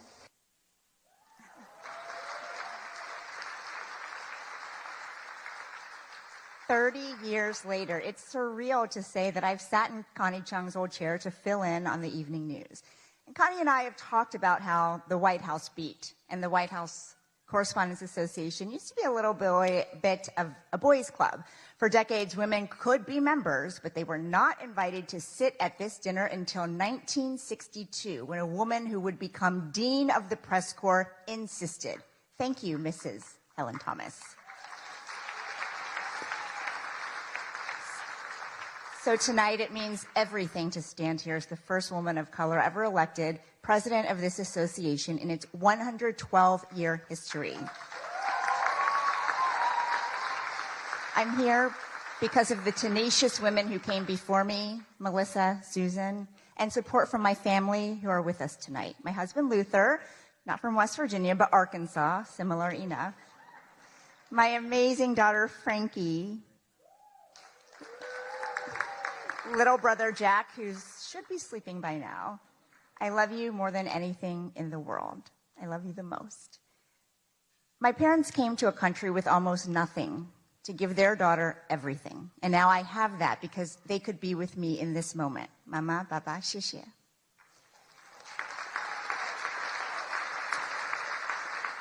And sitting with them, my middle school video production teacher, Mrs. Diane Williams, who spent countless hours on my submission for that contest that changed my life.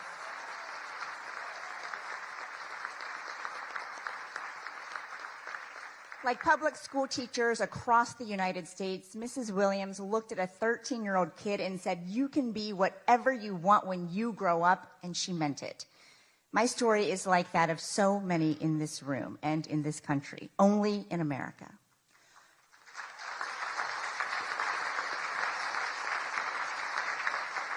Only in America could a little girl born in China and raised in Appalachian coal country make her way to the Oval Office to ask questions of the President of the United States.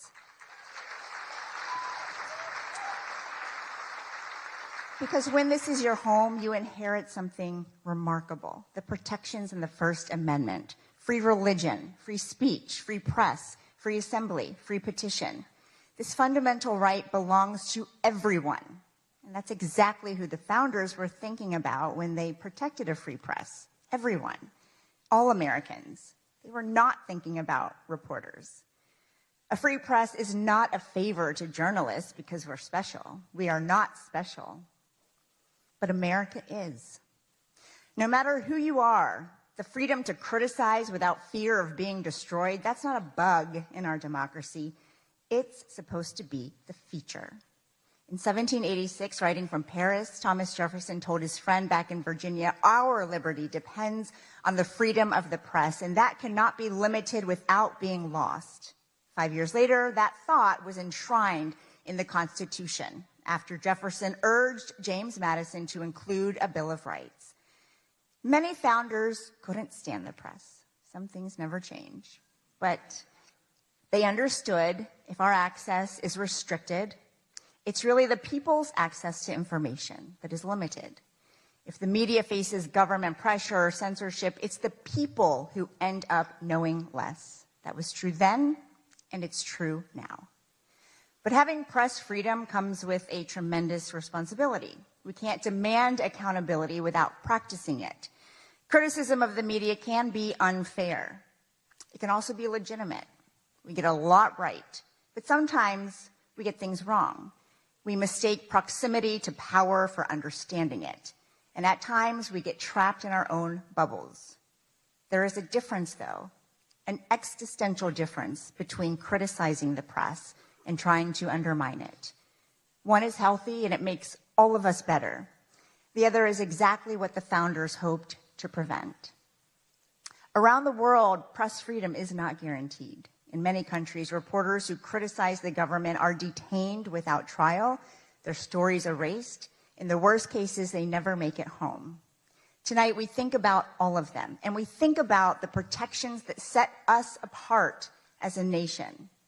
Just 20 days ago, America turned 250 years old. The First Amendment is a big part of how she made it this far, and it falls on all of us to make sure it carries her through to the next 250 and beyond.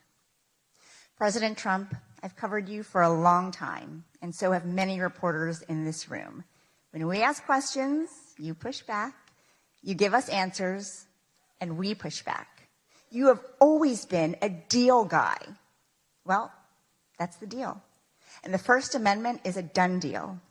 And that's what we toast tonight, the freedoms that brought us back together even after they were threatened. So let's raise a glass to what makes ours a beautiful country.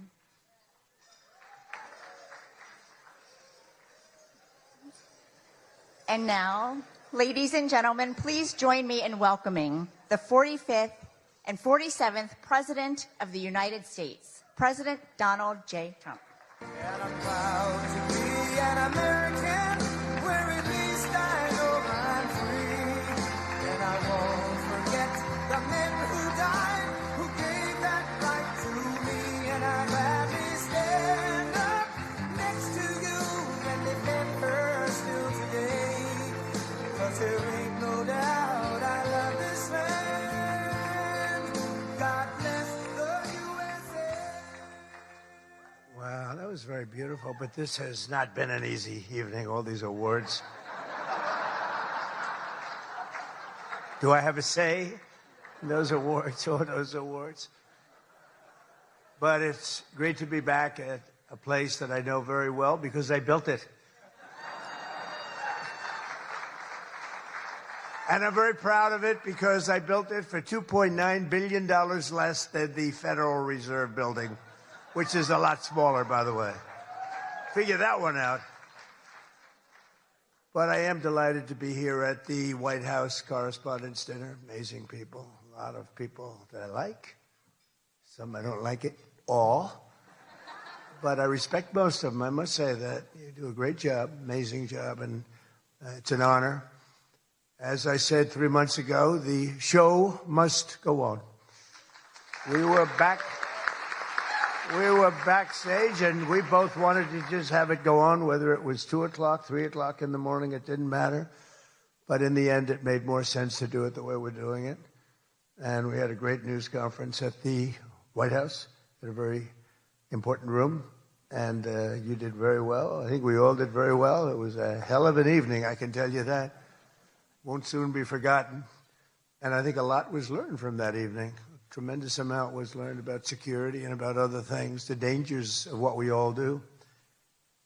But just like my presidency, the second time is always better. It's always better. And the third time will be better yet. I'm only kidding. From the earliest moments after the attack on our dinner last April, I knew we had to reschedule this event as soon as possible. We had to do it very quickly, and we met very quickly, and we figured something out. But the attempted mass murder at the Washington Hilton, that's what it could have been, was an assault on our democracy itself. A very serious situation. Many of you were there with me, and some showed extreme bravery, like Pete Hegseth, Steve Miller, Tom Holman. Really? They were standing on tables, and most of you were under the tables, okay?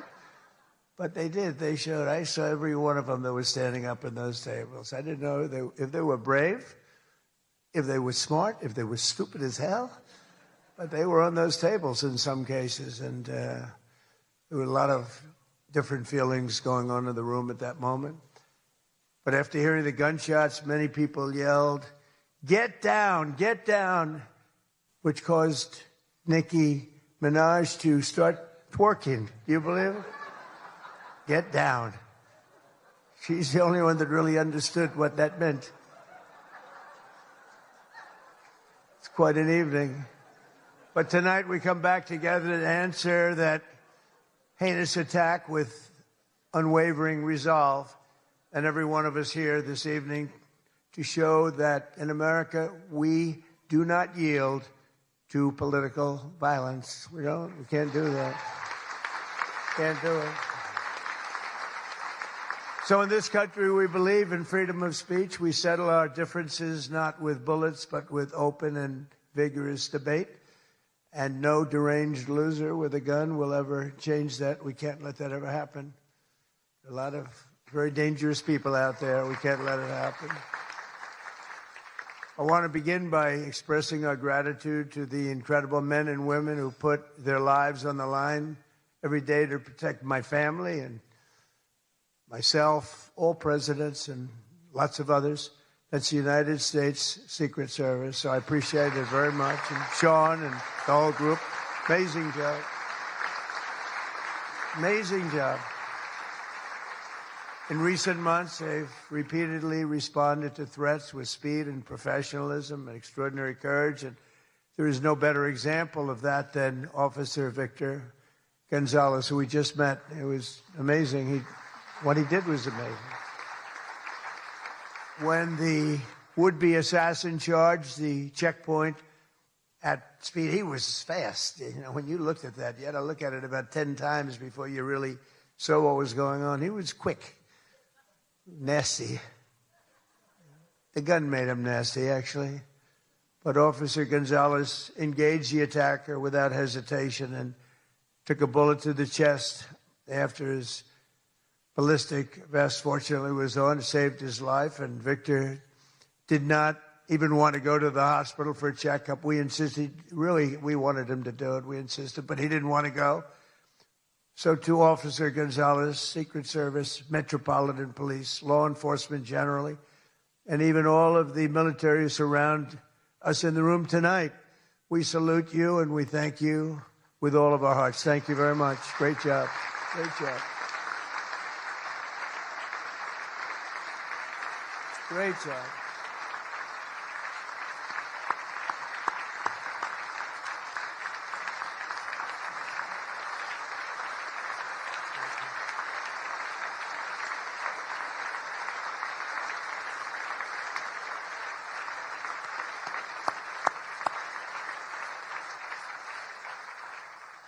These are great people. So this evening we're picking up right where we left off, so let's have a little bit of fun. You know, I said, what do we do here? Is this supposed to be fun? Am I supposed to be serious? Am I supposed to be a comedian? So I guess you said maybe a little bit of everything. I know one thing, I could never have done the speech that I had ready just a short while. Oh, that was going to be a doozy. I was so psyched. I was going to rip people.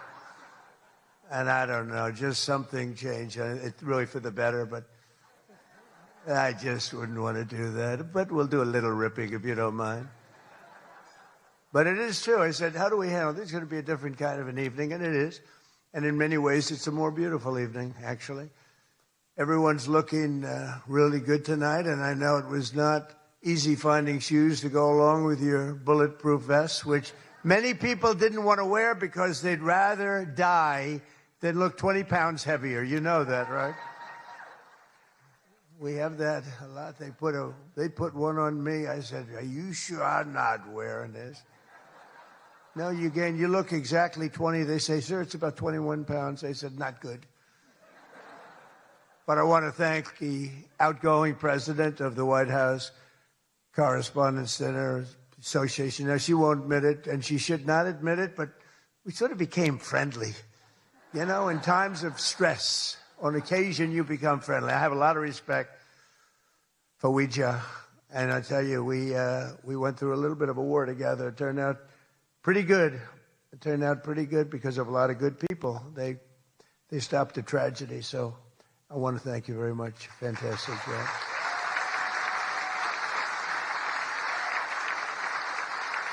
And Ouija worked extremely hard to ensure this dinner was rescheduled, and we want to just thank her family. I just met her parents, her children, her husband. What a perfect family. So it's really great. Thank you very much all for putting up with us, right? But let me also thank the incoming president of the Correspondents Association, Jackie Heinrich. She can be very tough as a reporter, I will tell you. She can be nasty. She looks so beautiful, but she can be so nasty. How could that happen? But she just got married to a very successful congressman, a very good congressman. I'd like to have a couple of more votes from it. That's okay. On occasion. He shows a little independence. We don't like that. But now he's a very professional guy, and he loves our country. But that's a big thing. I just see what takes place. We're talking about what takes place to be in the position that you're leaving and that Jackie's coming into. And it's a lot of work, a lot of friendships, a lot of talent.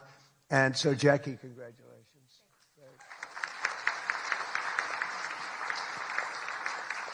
And congratulations are also in order for our favorite White House press secretary, Caroline Levitt, who just had her second child. You and your husband. She's great. She's done a fantastic job. We all love her. She's done a fantastic job. She's another one. She can be nasty. But sometimes she has no choice, right? But Caroline may have one of the hardest jobs in the White House. She has to deal with all of you all of the time.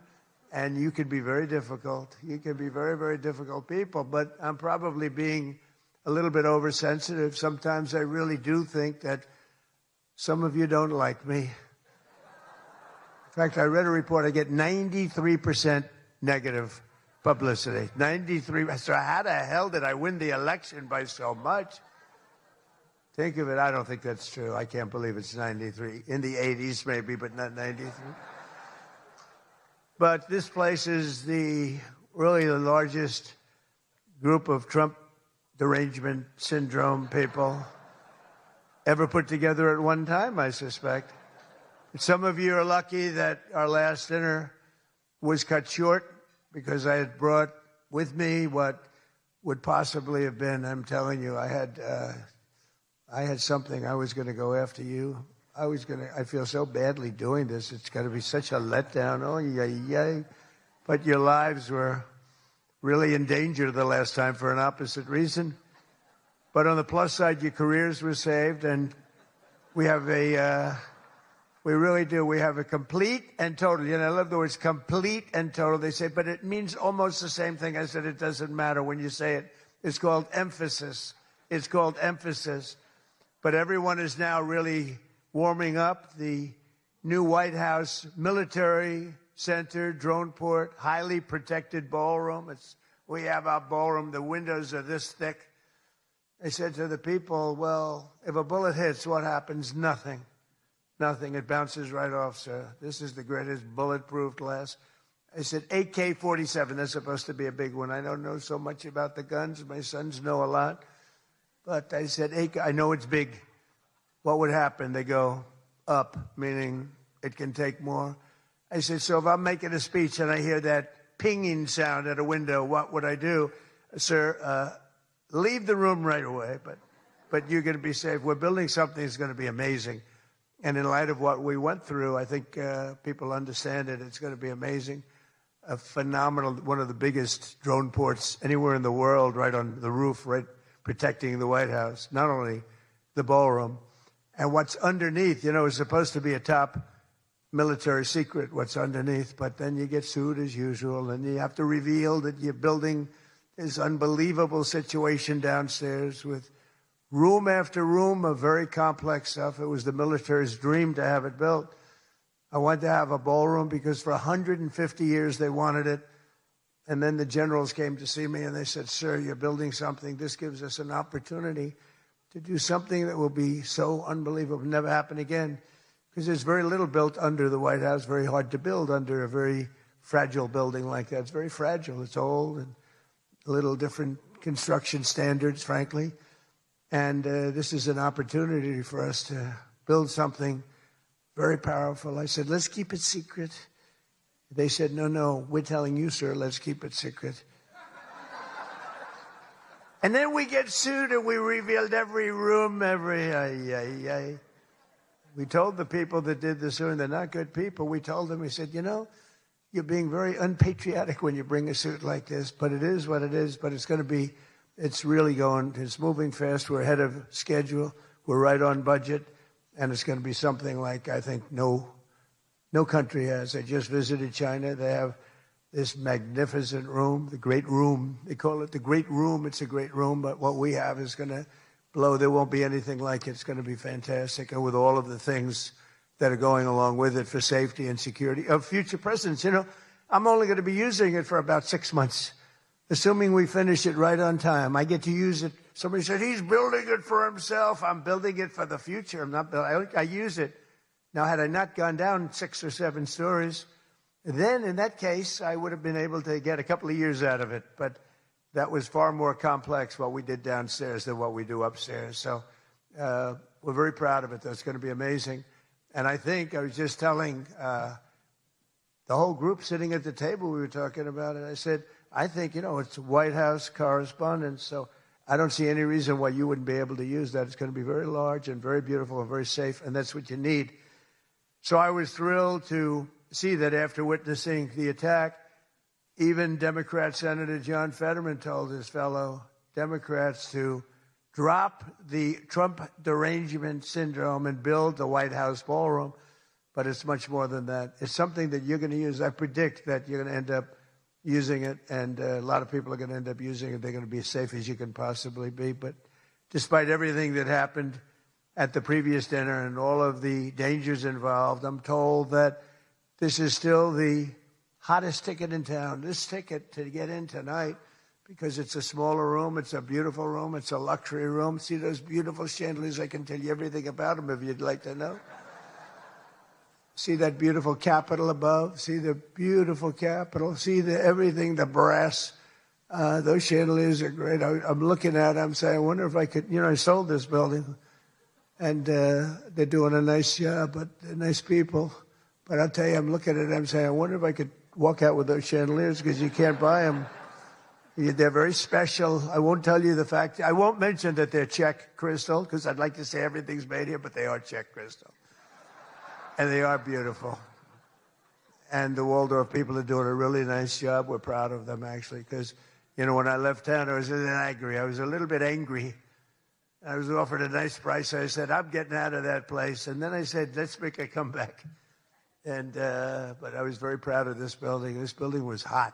Remember the lobby floor? 82,000 feet. For those in the real estate business, 82,000 feet. That's a major floor. That thing was packed every single night. It was packed, mostly Republicans, I would say, but it was packed every single night. It almost brings back memories. But I left town, and I have just had nothing but good experience, and this might be the best experience of all, having all of these incredible people in this room. It's a great feeling, frankly. It's a great feeling. But tonight's event, thank you. Thank you. But tonight's event is even crazier than the last time. In fact, it's so successful that I've been informed by CBS News' David Ellison, who's going to do a fantastic job. He's the owner. He's the owner. He bought it, spent a lot of money, and he's going to make, I think, fantastic changes and keep some of the great stuff going. But that next year they're going to call it the Trump White House Correspondents Dinner. He told me that, and I like that very much. We're going to change the name of it, okay? Oh, it's going to be so hot, just like our country is hot. We are hot, by the way. But to be honest, it's just about the only way that they're going to ever get me back here. You're going to have to change the name of the dinner. But how's that one going? Not too good. I hope that everyone finally got to enjoy their entire very delicious beef tenderloins, very special beef. And I want you all to know that Bobby Kennedy, who's right here, personally ran over the cow in his car. Boom. And he cut it up and he brought it here for you to eat tonight. So it's very fresh. And Bobby also suggested an appetizer featuring his favorite cut of male raccoon roadkill. But we drew the line at that, Cheryl. We said, no, we're not going to do that. We're not doing that. We love Bobby. I tell you, he's a piece of work. You think it is fun, but he is a very different kind of a person, I will tell you. But he has what it takes, and he's smart, and he loves the country, and he wants people to be made to feel good. You agree with that, Bobby? He wants people to feel good. And he's doing a fantastic job. Thank you, Bobby. Thank you. We can joke all we want, but thank you. A lot's happened since the last time we were all together. Last month, we hosted one of the most incredible sporting events in world history at the White House, the UFC Freedom 250 fight. The UFC fight. When I announced that we're going to build a boxing ring right outside of the front door of the White House, that took a lot of heat. But it turned out that was, they say, about the most viewed fight in history. It was beautiful. So many things happened. It was supposed to rain. We were going to do it the week before, and the weather was beautiful. And the weather came, and it went, and now we came up to Wednesdays. They said, sir, this was on a Sunday night, replacing 60 Minutes, which is nice and unusual because usually it's Saturday night. And they said, sir, this was from Wednesday on. Tell me about weather, right? Sure, it's going to rain. I think you're going to have to. It's going to be one of the worst storms that we've seen in a long time. It's coming up the coast. It's going to hit you on Sunday night. It's going to be a disaster. I'm saying, can you believe? And you saw the ring we built, Dana White, the great Dana White, and everything. We had the best fighters in the world. Turned out we had the best fights that most people have ever seen, including me. It was just a miracle. But what happened is we're waiting for this rain to come all day long, and it's coming, and it's horrible. And it's 8 o'clock, and we say, I think it hasn't rained yet. I said, maybe we should postpone it an hour. Maybe we should make it the next day. We didn't know what to do. And finally, we just said, let's just have it. And it never rained. It was perfect. In fact, the week before, it was 92 degrees. It was nice, but this was like 72 degrees. And the rain was coming, and it came right over the White House, and it was like, thank you very much. It went like this. And other areas were drenched a few miles away. We didn't have a drop of rain. And it was absolutely one of the most incredible things anybody's ever seen. People said it's one of the most incredible nights of their lives. So just remember, before I came along, if you wanted to see someone lose consciousness on the South Lawn of the White House, all you had to do is ask Joe Biden a question. Remember that. Oh, you think I'm kidding? But the big fight was such an amazing success that tonight I'm pleased to announce that we're going to host an even bigger one right in front of the White House. Every Friday night, every Saturday night, we're going to have fights in front of the White House. But we do have something coming and I'm only kidding. You know, the one thing about the press that I learned, don't be sarcastic. Because I'm a very sarcastic person, and I get sarcastic, and most people know that, but you have some bad people that will write it exactly like I say it. And I said I was only kidding. But we are going to have Indy 500. Roger Penske's coming in mid-August, and they're going to have it all throughout Washington, the greatest cars, the greatest drivers in the world. And that's going to be something. Already they have over 350,000 people signed up, going down Pennsylvania Avenue, around the Capitol. And Roger, who's incredible, he won the Indianapolis 500 20 times. Think of it. Germany, Japan, all these countries, they spend billions and billions of dollars trying to win the Indy 500. And Roger wins it. He literally won it 20 times. On the 18th time, I said, you know, that's amazing. I'm going to give him the Presidential Medal of Freedom. And I had him up. And then he won it 2 times after that. The guy's amazing. And he lost the last one by about 6 inches, if anybody watched it. So they're coming here, and it's going to be something really exciting. We have unbelievable events. Look, it's an unbelievable country. And on July 4th, we were over at the mall, and it was raining. It was supposed to be really bad again. And we had 450,000 people show up, and that's a light number. And I was told, sir, we're going to have to cancel the event. This was not good. And it was drizzling a little bit, not raining very hard. And people are calling me. Friends of mine were calling me. And I got a call from Brett Baer. Brett Baer said, it's not raining. I said, where are you? I'm standing at the mall, and I'm waiting to go in the White House. Then others called up. They said the same thing. And I said, you know, this is terrible. But there was lightning. Not big lightning, but you don't have to have big lightning.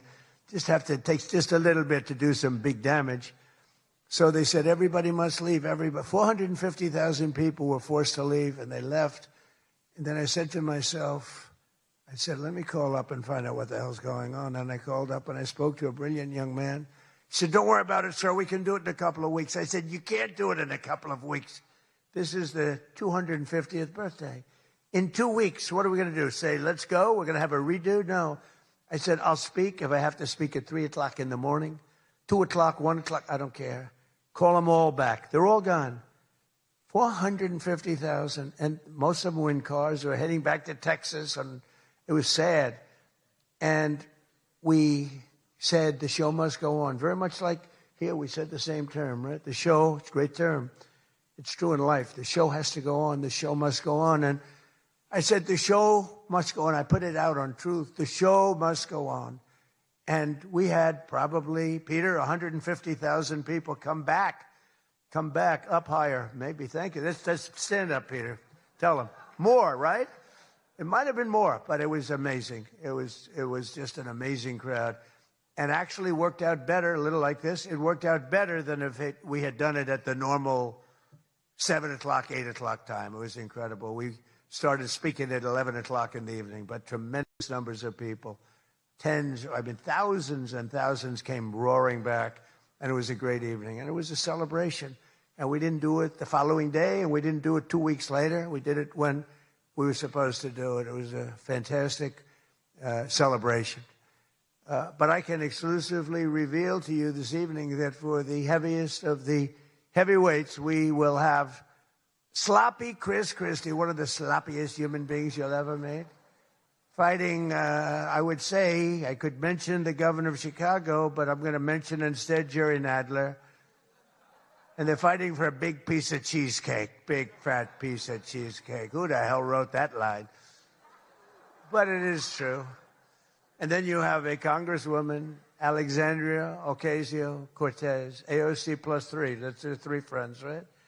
AOC plus 3, and I watched her give that answer when she was over in Europe. It was not a good answer. If I ever gave that answer, I would be out of politics. Remember, you cannot have a 19-second wait time to answer really a quite simple question. But we'll then have a rematch against an extreme, simple question on a foreign policy from Munich Security Conference. It was a big security conference, and this was the first time up in terms of that. And we had a sort of little preview, and then Anderson Cooper is going to fight Lawrence O'Donnell. I'm not a fan of Lawrence O'Donnell. I like Anderson, actually, because he's covered me well for many years. Then he went bad as soon as I went for politics. But for years, he loved interviewing. I did so many interviews with him, and he was great. But, you know, he's got a little different persuasion than me in many ways, actually. And Lawrence O'Donnell, never liked him, never thought he had any talent. But he's still making a living, so I can't knock it. But we had a contest for who had the lowest ratings and the lowest IQ on television. And that was actually Don Lemon, I think. You know, when I said that he's the dumbest man on television, I said, you know, when you say some things, you never make a comeback. It's not like, oh, gee, hey, Don, let's have dinner some night. But I know what I'm saying. And then you have Bette Midler and Jane Fonda actually held a concert to protest the first UFC fight. They didn't want to see the fight. Very few people want. They held an event. Like 3 people showed up. And given the choice between seeing some of the really beat-up faces of the UFC, almost everyone chose the people in the UFC. It was between the 2 of them of the UFC. And what about Bruce Springsteen? What the hell happened to that guy? He looks like hell. I don't care what anyone says. I'm not supposed to say. I'm sure he doesn't like the way I look, but I don't look so bad. But at a recent concert, Bruce, all he did was talk politics. He ought to run for office. That would be interesting. But all he talked about, he made 4 political speeches in his 3-hour show. The tour has been renamed Bored in the USA. And his new song was so bad that Chris Christie, who's like a fan, you know, he goes out and tells everybody how he hates Chris Christie. Keep that guy out of my... And I see Chris Christie there again, high-fiving Bruce Springsteen in the aisle. And Bruce Springsteen saw him and didn't even lift his hand up. And I just wanted, because I used to be friendly with Chris. Chris, when somebody doesn't like you, write them off. Forget it. You got billions of people in the world. You don't have to make a jerk out of yourself. But usually a comedian hosts this dinner. And I think we sort of changed it. Tonight we're going to have somebody who I think is really spectacular. But I've watched comedians get up for the dinner because I have been here actually quite a few times. People don't realize. And there's one time in particular when Barack Hussein Obama hosted it. Do you know who that is? And he hit me hard. But actually he hit me with respect. I was sitting with Melania at a table. And you had Brooklyn Decker, supermodel, at a table right next to her. And I really always will like her. She's married to a great tennis player, Andy. And she was at the table, not at my table. And I have watched this clip thousands of times. They keep playing it because they think that was the evening I decided to run for president. It was not. In fact, I loved the evening. I looked at my wife. I said, can you believe it? All these people, that's all they're doing is talking about me. I love this dinner. It's true. And Obama was nice. You know, it's amazing how things work out. He actually showed a picture of the White House with a big Trump on top. Like I put a sign. And, you know, I'm sort of doing that when you think about it, right? I mean, he wasn't really wrong. But, no, he was respectful. He was good. But it had nothing to do. It had nothing to do. I just decided that I wanted to make America great again. This had nothing to do with that dinner. I've gotten so many... Yeah, I've gotten so many calls, and for years they've been saying, was that the moment you decided to run? Really, no. I left that night, and the press was there. A lot of the same people that I see, they said, did you have a good time? Unbelievable. And some thought I didn't have, but I did have. And I always remember, though, Brooklyn. She was so angry. She was much angrier than me. She was angry. She thought they were mocking me. And they really weren't. It was just one of those things. And I had a great time. But I left, and I thought I was there 3 or 4 times before that. But I sort of thought, wow, that dinner is really something special.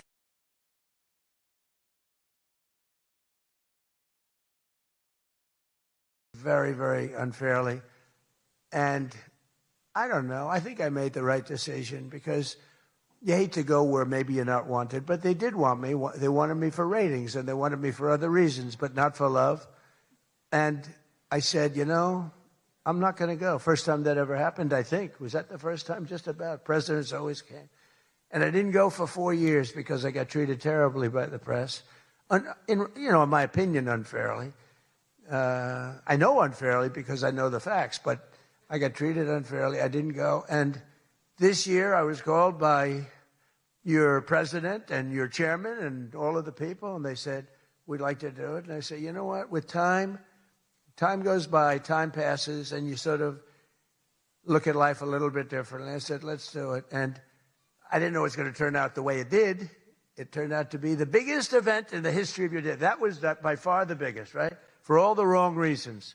But as I said before, a lot was learned from that evening. So much having to do with so many different things, including security. But it's an honor to do it. This is my first. I mean, I've been to it numerous times, but as president, I haven't been here. And I'm glad. And they said, would you do it next year? I said, I will be back next year. Now, if you get really, really nasty, maybe not. I don't know. But we're going to be back next year. And or Jackie will treat me very badly. But this year, the association decided not to have a comedian, so they considered using Jimmy Kimmel, Jimmy Fallon. These guys, they're terrible. They're terrible. Stephen Colbert. These are people without talent. They get a lot. They have talent. You know who has talent? Their agent, getting them the money they get. They have no talent. But they are not comedians. They're not funny people. They're angry people. They're sick people. But the association really put on a big show, and they have somebody very special. I look forward to seeing him. And so they thought about going with a professional clown for entertainment, but Adam Shifty Schiff was not available. You know, he's known, I called him, I hate some people. You know, I shouldn't say this. I'm not supposed to hate. I'm supposed to love everybody. But he's a terrible person. He's a liar. And I called him Watermelon Head because he has the largest head I've ever seen with the smallest neck, pencil neck. How does that big, fat, ugly head stand on a little pencil neck? And then I'm told that even Rosie O'Donnell reached out from Ireland. She really wanted to be here in order to honor me. She loves me very much, and she was desperate to come back to the United States and pay her respect to Donald J. Trump. But that didn't work out, unfortunately, because nobody wanted her to come back. But she's one of the greatest sufferers of Trump derangement syndrome. She's a sick young woman, sick older woman, I guess now I have to say. So instead, we're honored to have, for entertainment, the very talented mentalist, Oz Perlman. And everybody, they said, are you going to stay? I said, yeah, I'll stay. I mean, I think I'll stay. What the hell else am I going to do? I've got Iran, I've got this, I've got that, which is all going extremely well. Don't believe the fake news. You know, it's the only thing we were talking before, I said, so we've hit Iran very hard. Their Navy is gone. Their Air Force is gone. 250 jets, no longer. 159 boats, good boats. In fact, I said, why the hell didn't we keep them? We could have used them. But 159 boats, all at the bottom of the sea. They have no radar. They have very few drones left, despite what you see. And every once in a while, they're going to set some things up, but they don't have much left. And by the way, they are talking to us right now. They'd love to make a deal. I don't think they're ready to. I don't think it's time yet, but I'm willing to listen. But they cannot have a nuclear weapon. We don't want to see Washington, D.C., or any of our cities, or Israel, or frankly, the Middle East, destroyed with a nuclear weapon, because I know the power of nuclear weapons. I see it. I get to see it. We're not going to let that happen. So this is all about, we will not let them have a nuclear weapon. And they would use it. They would use it if they had it. But Oz, I do have one question about what happened that time, because he was there. How the hell did you not see that coming? He sees everything. He sees everything. He's telling me about your grandmother and your this. Why the hell didn't you? We got to ask him that question when he gets up here. Why didn't he see that coming? But of course, this evening, it's really all about the fake news media and your handling of prizes, and writing and producing and performing made-up stories like the Academy Awards. You know, Academy Awards used to be the epitome of ratings. Outside of the Super Bowl, it got the second most ratings. Now it's down in the dumps. Nobody wants to watch it anymore because they took on Trump. They hit me all night long. They hit me. The winner is so-and-so. I want to talk about Donald Trump. I hate this man.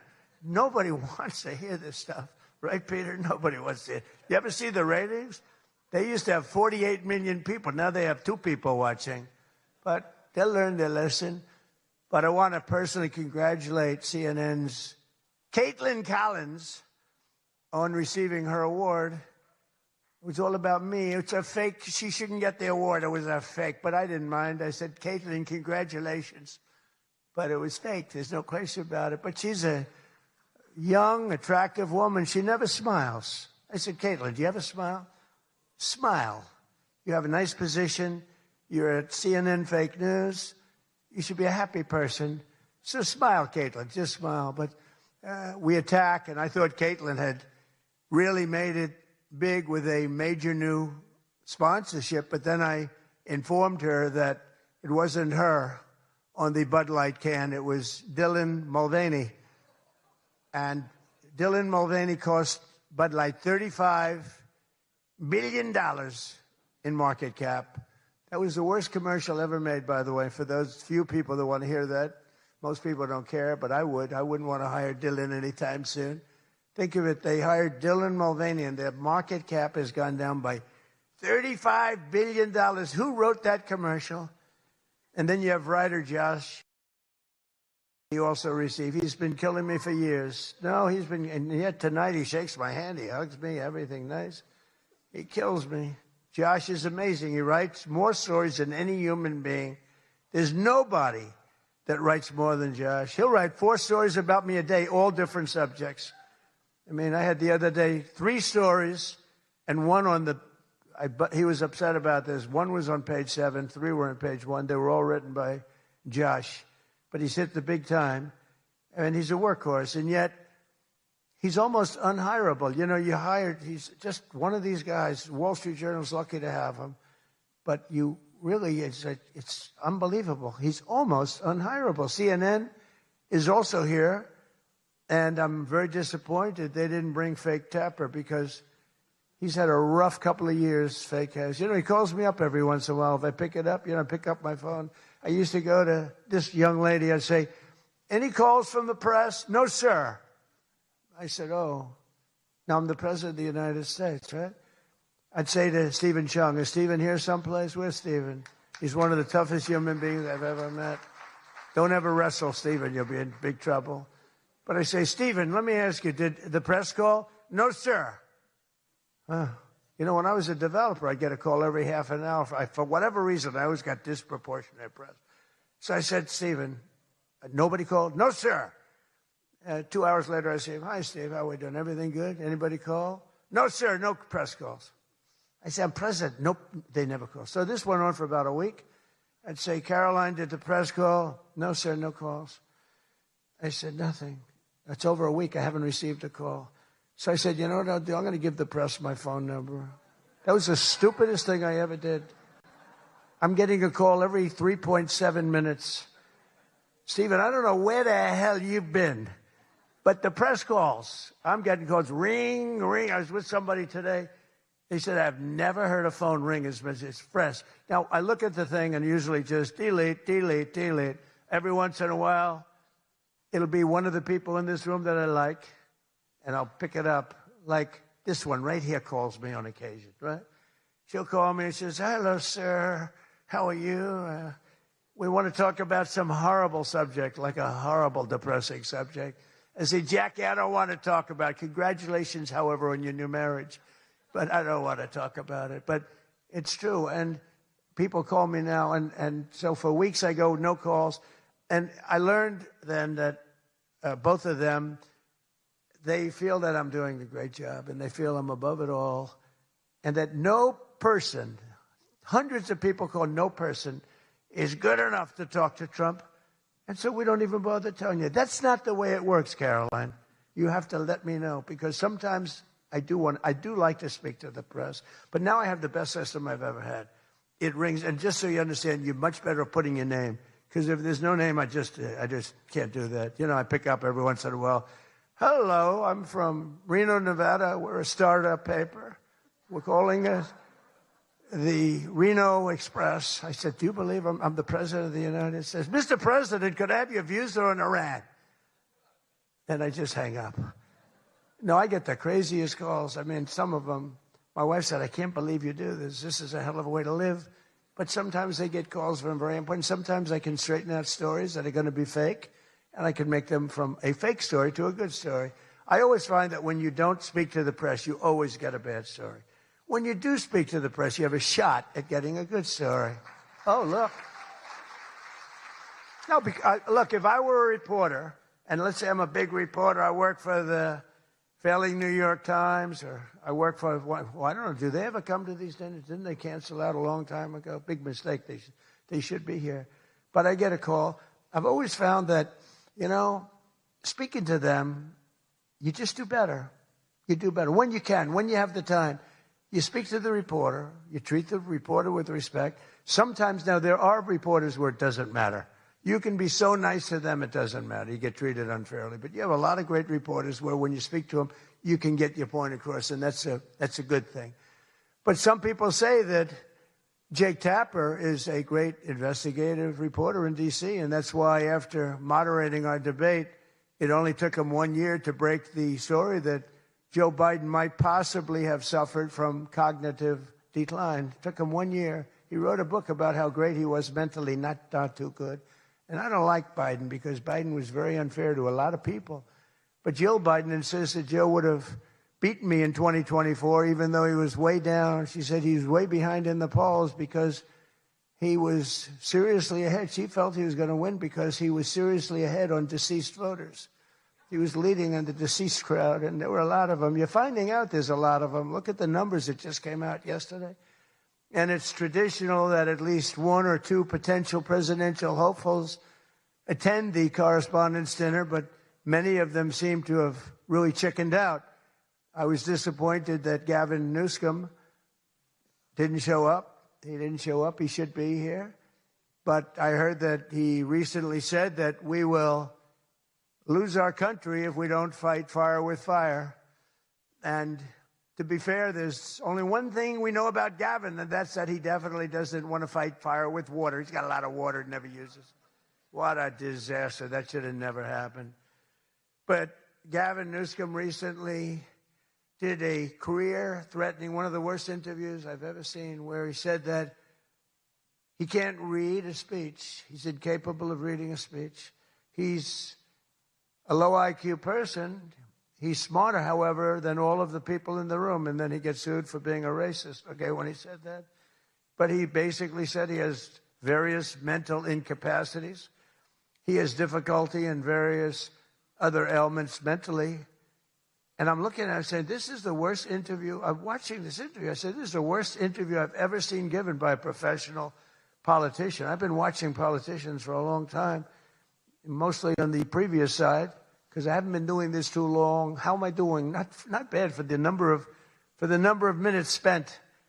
Not bad. But with Gavin, so he said that all these things, and I said, anybody running against him, all they have to do is take that one interview and you can't lose. I actually put out a statement that Gavin Newsom has come out and said he will not be running for president because nobody can say what he said about himself and survive. Newsom was in big trouble when he openly admitted that Kamala was smarter than him.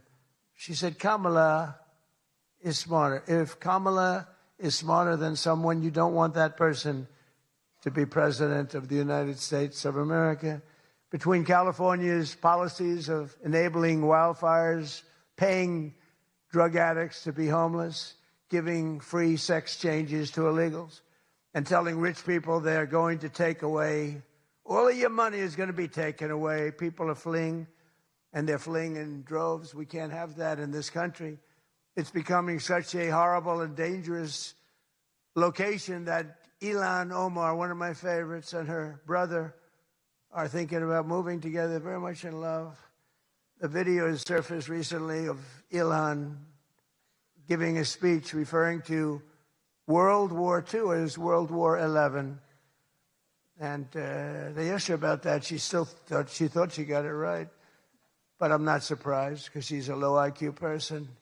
And she's also a very dishonest person. And she ought to get the hell out of our country. She shouldn't be here. She shouldn't be in our country. She also calls her brother husband number one. Omar is reportedly being investigated for fraud. She revised her net worth. I was shocked to see that she was worth much more than $30 million. And then when the press got on her, she revised it slightly downward to less than $18,000. So she went from much more than 30 million to 18,000. I know Democrats, and the word Democrat is something that's come into fashion. I changed the E with a U, and most people don't know that dumb has a B, so we don't have to worry about that. It's very quiet. I thought it was quite good, but I haven't gotten much credit for that. Fake news, good. Pocahontas, good. I won't say Lion Ted because he's on my side. I don't talk about past conquests, but we have a lot of them. I won't talk about it. They got a whole table full of Republicans there. They're saying, no, don't mention my frickin' name, will you please? But we've had a lot of good names. But the Democrats are there to destroy wealth, and honestly, they've gone absolutely crazy. Gavin Newsom's not only a man who really wants to run for president, he's doing a bad job running a state. You can't have somebody like a J.B. Pritzker, who I understand is not present, sadly, but, some people say, never use the fat word, and I don't. I would never call anybody fat. I have my own problems, It's not like I'm perfect. Sir, in the back, don't call him a fat pig, okay? I'm sticking up for him. Don't call him you. You can't do that, sir. You can't call J.B. Pritzker a fat pig, please. All right? Thank you very much. I appreciate it. Everyone's trying to figure out who is that guy, does he exist? But the nice part is when you do that, the press can't get you because I'm defending a man who obviously has a problem. Actually, he's lost a lot of weight. I saw him recently. He lost quite a bit of weight. I don't know what the hell. He's got no chance, believe me. Anything he does, the family threw him out of the business. A number of other potential Democrat contenders sadly refused to show up tonight. We invited Elizabeth Pocahontas Warren. She's referred to Pocahontas because, in fact, I had to apologize. People came up and they said, we want you to apologize to Elizabeth Warren for calling her Pocahontas. And I ended up apologizing to the real Pocahontas.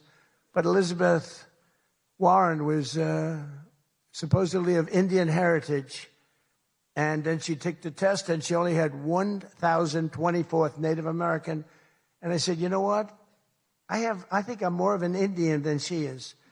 So this is what we have to deal with. But Senator Warren did not accept our invitation to debate. I wanted to debate her on various and sundry things, and she decided not to do it.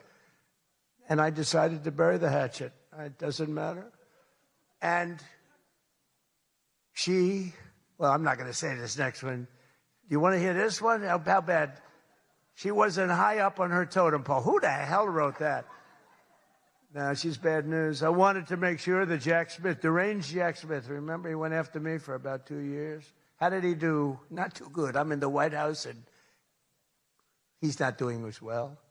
I was going to say he's in a different kind of a house, but he's a deranged human being. He's a bad prosecutor. Prosecutors are very important. A great prosecutor, a fair prosecutor, but that's the great prosecutors, the ones that are fair. They're very important to a country, but this guy was a deranged lunatic. Saw his invitation tonight. He was invited because, but I put it in a private text to Chuck Grassley. And Chuck saw him, and he did a certain thing. And then one man that we had who should be here, he turned Palestinian. This was a man who was 100% for Israel. 100%. Chuck Schumer, crying Chuck. Remember, he cried at the airport over illegal immigrants. They were the fakest tears. There were people throwing water in his face. But now he's a proud, very proud Palestinian. In fact, I'm going to send him a beautiful Palestinian outfit tomorrow so he can greet Bibi Netanyahu when he comes to town next week, along with the mayor, who I'm sure would love to meet Bibi. They're not treating Bibi too well, but Chuck wanted to join us tonight, but he didn't want to be violating many parts of the Palestinian rules, regulations, and certainly he didn't want to violate Sharia law, his new founding. And all joking aside, I do think we need term limits in Congress. I think term limits are very important because I see what's happening. The other day, a senator I knew got a text, a great guy, from his wife. And she said, when you get home, I want to have you immediately come up the stairs and make love to me And he said, I can't do both. You know what? In other words, can't go up the stairs and make love. Does anybody get that? Well, I thought that was actually pretty good. That was actually the only thing I thought was good in this whole frickin' stupid speech that they wrote. That was the only good one, and that went down with not exactly great laughter. I think, in other words, you can't go up the stairs and make love, too, So we're looking for term limits. Does anybody understand this? But I really do wonder whether the Democrats are trying to lose the midterms. In Maine, they nominated a guy with a Nazi tattoo. But don't worry, Democrats. Word is that Plattner's replacement, he throws bottles at women. This guy throws bottles. This guy's another lunatic, by the way. Although I think Plattner might have done surprisingly well because we're in the age of Trump. Call it what you want. People can do well today. Plattner, I don't know. But, people don't have the guts to stick it out. But it looked like he was guilty of a lot of stuff. He certainly didn't defend himself very well. In Texas, the Democrats are running a candidate named James Telefrico, who hates guns, hates oil, hates sex, hates women, and who said he is, quote, a Christian who hates Christianity. Other than that, I think his platform is quite good. And that means that he's not going to do very well against Ken Paxton, who hopefully in Texas is going to win. But Telefrico, he's Alfred. You know what he looks like to me? Alfred E. Newman. You remember Alfred E. Newman, Mad Magazine? I said, that guy is Alfred E. Newman. Can't imagine he'd win. Well, I have all of the press here in one place. I have to say that we're having an amazing load of accomplishments that the media never talks about. For example, under my administration, a once feared and powerful regime that relentlessly attacked America has finally been toppled. Their former leaders have been removed, and they're now being run by a gay dictator facing internal divisions. But I, for one, wish Barry Weiss all the best at CBS News. She's a wonderful woman. Most of the press lives here in Washington, D.C., and you should be thankful for me for what my administration and I have done to make our nation's capital, which was one of the most dangerous and unsafe cities anywhere in the world, one of the safest cities in the United States. Crime is down 88%, and our capital is shining again with 62 monuments, statues, water fountains looking more beautiful. The graffiti's all gone. The tents are all moved out of the parks. The fences are all done. Our capital looks like it's really in good shape. And people coming here, people in the White House, they work in the White House, they all say, young women, young guys walk up. They say, thank you, sir. 2 years ago, we lived in a dangerous city. We lived in a city where 150 people were killed a year. And now we have almost a crime-free city. Our National Guard has done an incredible job, and we've removed over 5,000 career criminals. We removed, there's one stat, I think it's a great stat. It's to me, it's fantastic. 2% of the people create 91% of the crime. That's something you can fix, and we fix it. We moved out over 5,000 career criminals out of Washington, D.C., and we have the greatest capital in the world. Again, it's beautiful, it's thriving, the restaurants are thriving. You couldn't get into a restaurant because they didn't have, all the restaurants were closing. And if you even got in, you felt unsafe. People were getting into Ubers and they were being attacked when they were in an Uber. It's not happening anymore. We have tough, smart people, and they have done a fantastic job. Washington, D.C. is safe again. You can't get into a restaurant. The restaurants are opening up. They're opening up all over the city. They can't get, it's the exact opposite. They can't get space. But mostly I've given up on you and the media so that now I just gave up on you, and I'm number one on TikTok. Did you see that I'm number one, Stephen? Is that true? I'm number one on TikTok. So how can they be so bad? 525, think of this, 425 billion views. Can you believe that, Peter? I mean, let's go, Peter. I gave up on you people. I gave up on traditional press. And it obviously worked because we did win in a landslide. I mean, somebody's got to be saying something good about me. But TikTok, good old TikTok, and I was able to get it sold to a group of very wealthy people, mostly Americans. I was told President Xi, who's a man that I get along with very well. He was a hard no for the sale of TikTok. They all said he's a hard no. I said, well, let's call it, put your group together. They put it together, billions, hundreds of billions of dollars. I called up President Xi. I said, President, look, these are American people. They're wonderful people. In fact, one of them happens to own CBS, actually. I mentioned his name. I said, these are wonderful people, and it'll be a good thing. Does it mean anything, President? It's nothing. It's nothing. They love your country. We'd love to see you approve the deal. And he goes, all right. That was it. It was done. And we sold TikTok. And he's a friend of mine. And he's not contributing to problems like other people contribute to problems. So we get along. But we made the deal. But number one on TikTok is Trump, and that's probably why we won. But for all of the trouble that you give me a lot of trouble, a lot of heartache. I hope all of you know that I believe in the free press more than anyone in this room does. Maybe not quite. But that's why I'm proud to be the most open and transparent president in history. They called me that. You know who calls me that? Caroline. That's about it. So would anybody else call me that? I think Peter would call me that. Am I the most transparent? Biden never used to answer your questions. He'd ask Biden 20 questions. He'd never get an answer. Who's the most transparent president, Peter? Who? I look at him. It's the first time he's tongue-tied. I cannot believe it. Oh, he's not going to be happy tomorrow. But you people have no idea how lucky you are. When I'm gone, you're all going to be broke. Your business model is going to be finished. No, it's true. When I'm not around, you're going to be broke. There's not going to be anybody to report on. Nobody gives a damn about anybody else. The New York Times the other day had 5 stories about me. You know, before I got into politics, in my whole life, I had 7 front-page stories. This is years of success. I think 6 were good, 1 was bad. I had 5 stories, 7, 5 good. Yeah, I had a total of 7 stories on the front page of the New York Times. That's not bad. Now I average about 3 or 4 a day. All different topics, all bad, everything bad. But here we are. Here we are. In fact, when I'm finished, I'm going right back to the Oval Office.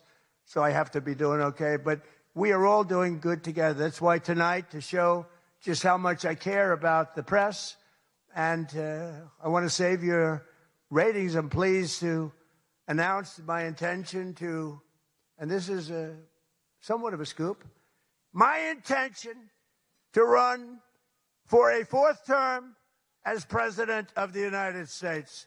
I will be doing that. I will be having an official, in fact, I think I have, I won 3 times. Now I'm going to do it again. Thank you. I'm going to do it again. It should be easy. I'm getting very good at running for president. No, I won 3 times, did very well the 2nd time, by the way. It's a rigged election, but we don't have to talk about it. You know, it's interesting, when you come back and you do a good job like we did, and you don't care about it so much, but we do have to tighten up these elections because they really are in seriously bad shape. But on a serious note, I want to say once again, I just want to thank you all. It's been an interesting evening. I didn't really know what to expect, and it's far worse than I actually thought, but if you want to know that. But I didn't know exactly what to expect, and I've made a lot of friends tonight. I've made a lot of good friends tonight, probably made some enemies also, but it's been an experience that is something that we've all shared together, because we're all in this room tonight because most of us went through a period of trauma from just a short while ago. And, you know, some people said they wanted to come, but they were afraid to come, and you people weren't afraid to come. There were a lot of people that said, Jackie, they don't really, you know, they didn't have the courage to come. And we don't want that to happen. And I'm sure it's not going to happen. We're going to do things. Again, I want to thank our law enforcement. We have the greatest people on earth. You know, we had 2 years ago, we had the worst record of recruitment in, as an example, the military, Army, Navy, Air Force, Marines, the Coast Guard, Space Force. I love Space Force. Look at all that shooting we're able to do from space. That was my baby. But all of the branches of, you couldn't get people to join. This was 2 years ago. And last week, you probably saw, some of you wrote the story, We have the single best recruiting of people into our armed forces than we have ever had in the history of our country. They are brimming over with great people. And that's a big statement. And that also goes for the police departments where they were having a tremendous problem recruiting. You can't get into a police department now. If you're looking for a job, it's very tough. And that also includes our great fire departments because people forget about them. They're unbelievable, the job they do. So I just want to thank you. Look, we're on the cusp of something big, and I call it, and this I'm being very serious when I say this, that this is the golden age of America. We have $19.2 trillion being spent in our country. A record was China. I think it was 10 years ago, $3 trillion. Trillion is a lot. 4 years, they went less than $1 trillion under Biden. And we have $19.2 trillion. And this is a period of actually 13 months, not even current, because we're here a little bit longer than that. But that was as of reporting dates.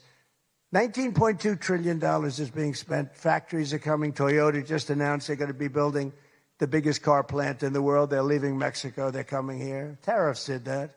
Tariffs did that. And maybe November 5th did that too, the election. But our country is doing things that nobody's ever seen before. And it is true. We were, and you've heard me say this, we were a dead country 2 years ago. Other leaders would see me and they'd say it's a miracle. President Xi told me that a few weeks ago in China. And he's coming here on September, I think, 24th. Coming in September, the end of September. Going to be exciting. But he said the same thing. The king of Saudi Arabia said it. Everyone said almost the same words. We thought you were a dead country. We never thought you had a chance. You were never going to make it back. And in a period of 1 year, you made it the hottest country anywhere in the world. We all did that together. It's not me. We all did it together. And we do. We have the hottest country anywhere in the world. And we're going to keep it going. And I just want to say, this is a room, I have tremendous respect for the people in this room. Sometimes I don't feel you treat me fair. Or maybe you do. I don't know. I don't feel that. But sometimes you treat me very fairly. And I have a lot of respect for your profession. Your profession's amazing. And I just want to thank you for having me. And it's been fun. And I've met a lot of great people. And I used an expression. I've used it right from the beginning. I did this for one reason, to make America great again. And that's what's happening right before your very eyes. We have made America great again. It's going to get a lot greater. So thank you all very much. It's an honor to be with you. Thank you. Thank you very much.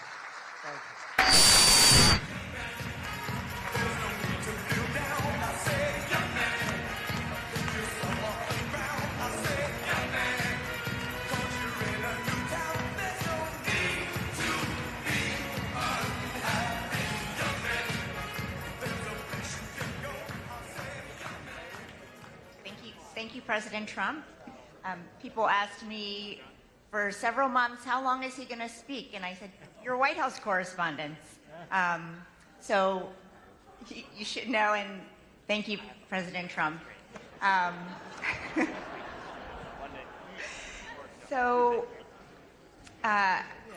This night is all about the First Amendment. Tonight it was on full display. And I just want to congratulate all of our award winners again. My friend Caitlin, who has a beautiful smile, and Josh Dawsey, who is one of the most prolific journalists of our time. That is true. Okay, now we're finally going to answer a question people have been asking since I announced he was coming to the dinner back in February. What the heck is a mentalist? The wait is over. Please welcome Oz Perlman. Give it up for mentalist Oz Perlman. The mentalist on people's minds is Oz Perlman. How did you get that? Who are you thinking of at this very moment in time? Who are you going to talk to this week? Vince. Vince. Yes. Open your hand up. No. Oh my God. Look in your hands, Aaron.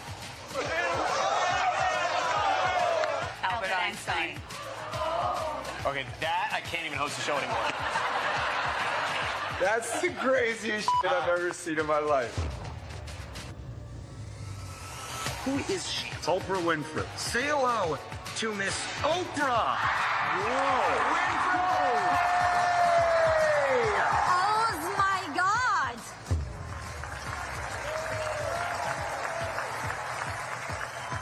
O's, what is the stock I'm thinking? Disney is about to roll out a streaming service. No. Wow. If there's something freaky in here, I'm better heck out of here. There better be. I'm out. How are you doing that? You're at the top of your game, dude. Barack Obama's who just thought of. Get the fuck out of here. How is that possible? Mind blown again. I know we're on TV, but this is crazy. I'm done. I'm done. That is nuts! Oh my God. Oh, you're amazing. Oh my gosh! Oh, Fakes to Jamar, throws to Tanner. That's literally insane. It's like shattered my worldview. I have to rethink how I think about everything. Please welcome to the stage, O's Pearl Men.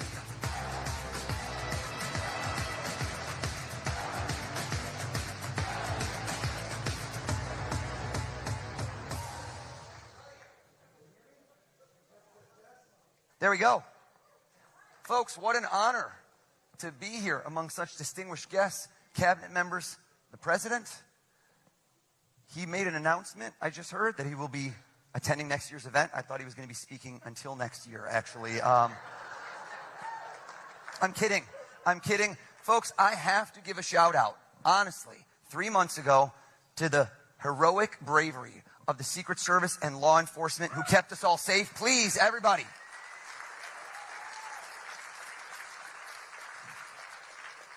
I felt truly blessed that day to go home and be able to kiss all my kids, and yet cursed that every single day since, everybody I meet, including now the President of the United States, goes, if you're such a good mentalist, why didn't you see that coming?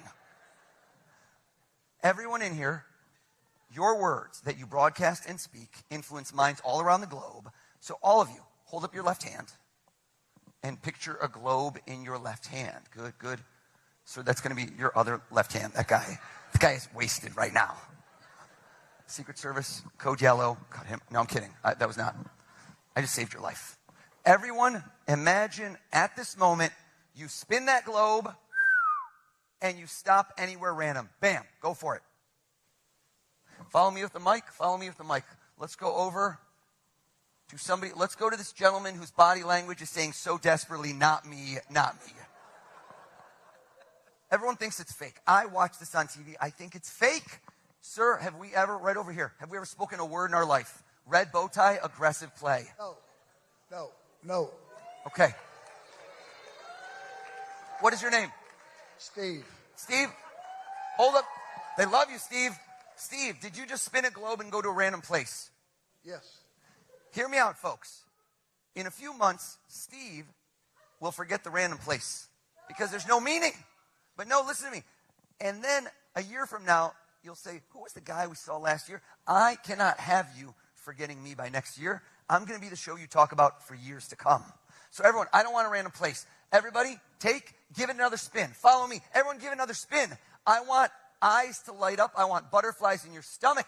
Everybody stop on one spot. And I want to see a big smile. I want to see excitement in your eyes. That guy just winked at me. I don't know why. Follow me with the mic. Right over here, this gentleman with a perfect head of hair. They're going to hold the mic. They're going to help you out. Tell us your first name. First name is David. David, stand up, please. Give him a hand for helping me out. Give him a hand.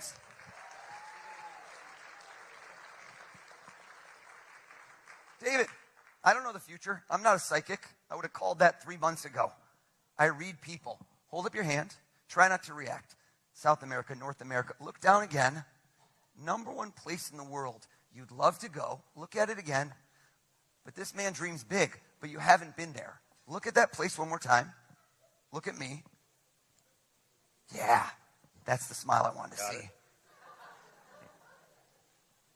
Asia, Africa, Antarctica, too cold for you. Turn your back so I can't see you and you can't see me.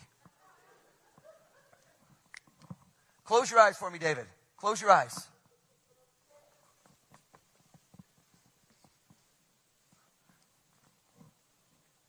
David, was there any hesitation in your mind? Were you on the fence? Look, the shift in the posture. The weight on the right foot. Close your eyes. My boy just changed his mind. Come on, David. He just said in his head, he goes, if I'm not paying, I'm going big. There's a passport involved. David, keep your eyes closed. Keep your eyes closed. Keep your eyes closed.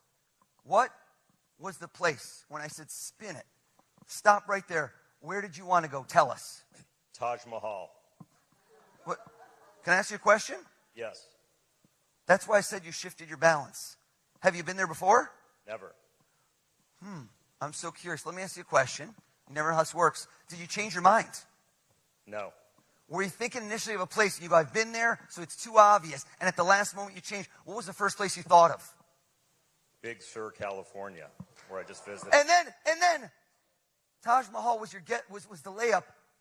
There it is right there. What did you think of after that? I saw you chilling, relaxing. Was there another place you were thinking of? Great Wall of China. Okay, close enough. I'll take Big Sur. Turn around. Maybe you're just drinking Fiji water. I'll take it. I'll take it. Did Fiji pop in your head? Fiji came at one point, I will say. Fiji did come at one point. This guy's like, I'm going on an all-expense vacation. I'm doing a world tour here. I say think of one place. That's fine. That's fine. Have a seat for me. You got it. You know what? Hear me out. Hear me out. What happens if somebody lies in my show? Right? What happens if somebody lies in my show? And this room never lies, so there's no chance. Watch this. I need to put some skin in the game. Right now, if I lose, what happens? Nothing. I already got paid for the show. Let's come out in this crowd. Raise your hand if you have any cash on you. If you have any money on you, raise your hand. What is this? All the cabinets broke? What's going on? Where's that super PAC money? Follow me. I'm going, you know what? I see the name tag. I don't have to read minds. Acting Attorney General. Let's go over to this gentleman. Introduce yourself, please. Pardon me? Tell us your first name. You don't know my name? I know it, but it seems fake if I know, Todd. I can say it. Stand up. Give him a hand, everybody, for helping me out. Todd, just tap on the mic. Let's make sure it works. Are you a money clip or a wallet kind of guy? Don't take it out. No. Neither. It's more like a wallet. Okay, it was a multiple choice. That's okay. Do you know, and I always ask this question because you never know. You're going out. Cash isn't as common now. Do you know exactly how much is in there or you're not sure? I'm not sure. I like that. Right? Hashtag baller. No. I want you to count it. But hold on. Do it under the table so there's no way I could see. Under the table. And move away with the microphone.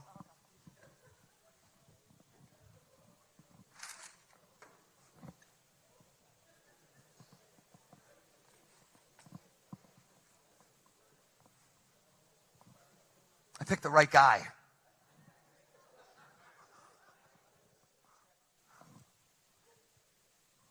Stand up. Lie to me. Don't tell me how much money you really have. Make up a lie. Make up a lie. Lie to me. How much you got?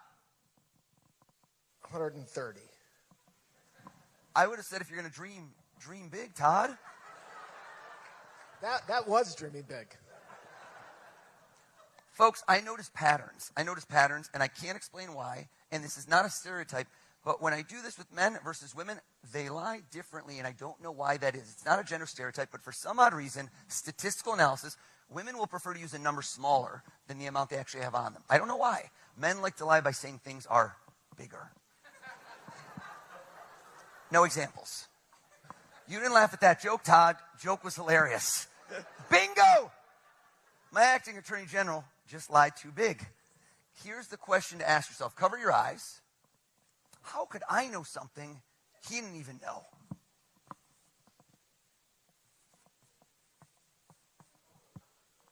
I'm going to show you over here. I'm going to show the president. President's still admiring the Czech crystal, I'm noticing. Those are beautiful chandeliers, sir. Open your eyes. How much you got, Todd? $85. $85, everybody!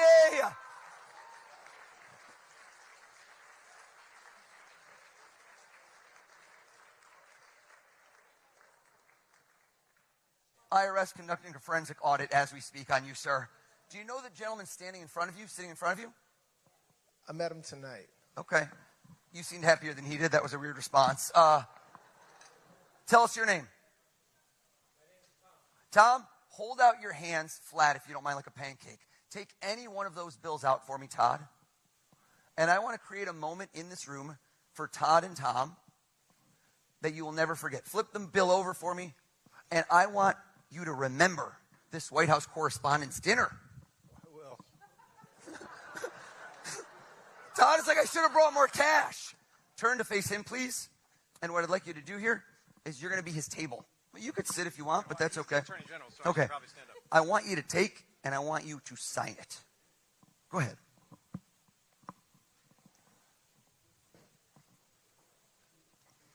And then hold it up so everyone can see the federal offense you have just committed. He just clearly lost the Senate confirmation hearings on camera. I'm teasing you, Todd. Todd, did you sign that bill? I did. I don't know why you're smiling over here, Tom. You're an accessory to the crime, sir. Okay. This is the acting attorney general. I want you to take that bad boy, fold it in half, please. Fold it again, and I want you to recount the moments that just happened under oath in court. Did you touch that bill, Todd? Yes. Did Tom touch the bill? Yes.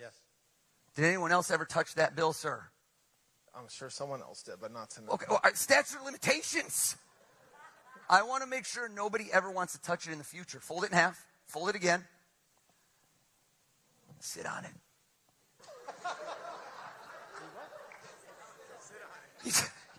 He just confirmed with his wife, and he didn't even go right or left cheek. He went dead center. That's a man who takes no chances. I'm going to ask every one of you in this room a question. Here's what I'd like you all to do right now for me. Journalists, accomplished people who like to get to the bottom of things. I want everyone to take a deep breath in, and I want everyone to give me a nice strong exhale out. And I want you to close your eyes and visualize that sitting across from you. I have this question I love to ask you. I say, if you could interview, in this room I call it interview, sometimes I say have dinner, break bread, ask questions. If you could interview somebody famous, but let's make it hypothetical, dead or alive, past or present, anyone that's ever lived, it's a fascinating question. And I want you to visualize, that's the key, is not just see it in your mind, but see that person sitting across from you. Open your eyes, nod your heads if you've already done it. Nod your head. Some of you are quick on the draw.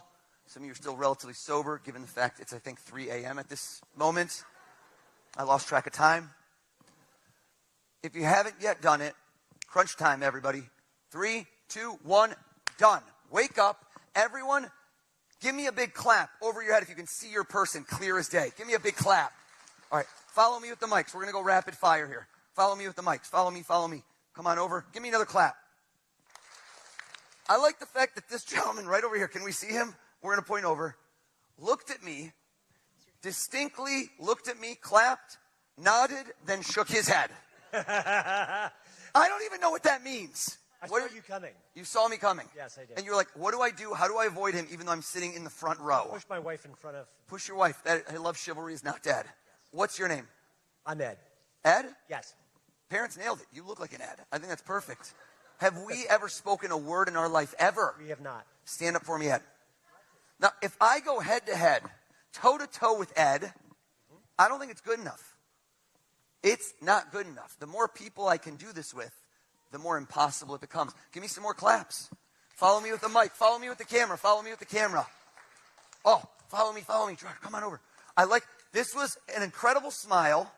Arms extended. She threw in a belly dance. I reward extra credits. No, Ed, stand up. We didn't get rid of you. I love you, Ed. Let's go right over here. Tell us your first name. Michelle. Stand up. 2 L's? I'm a mind reader. Come on, Michelle. Come on. Another clap. Another clap. Another clap. I look around. This was a moment. We had a moment right over here.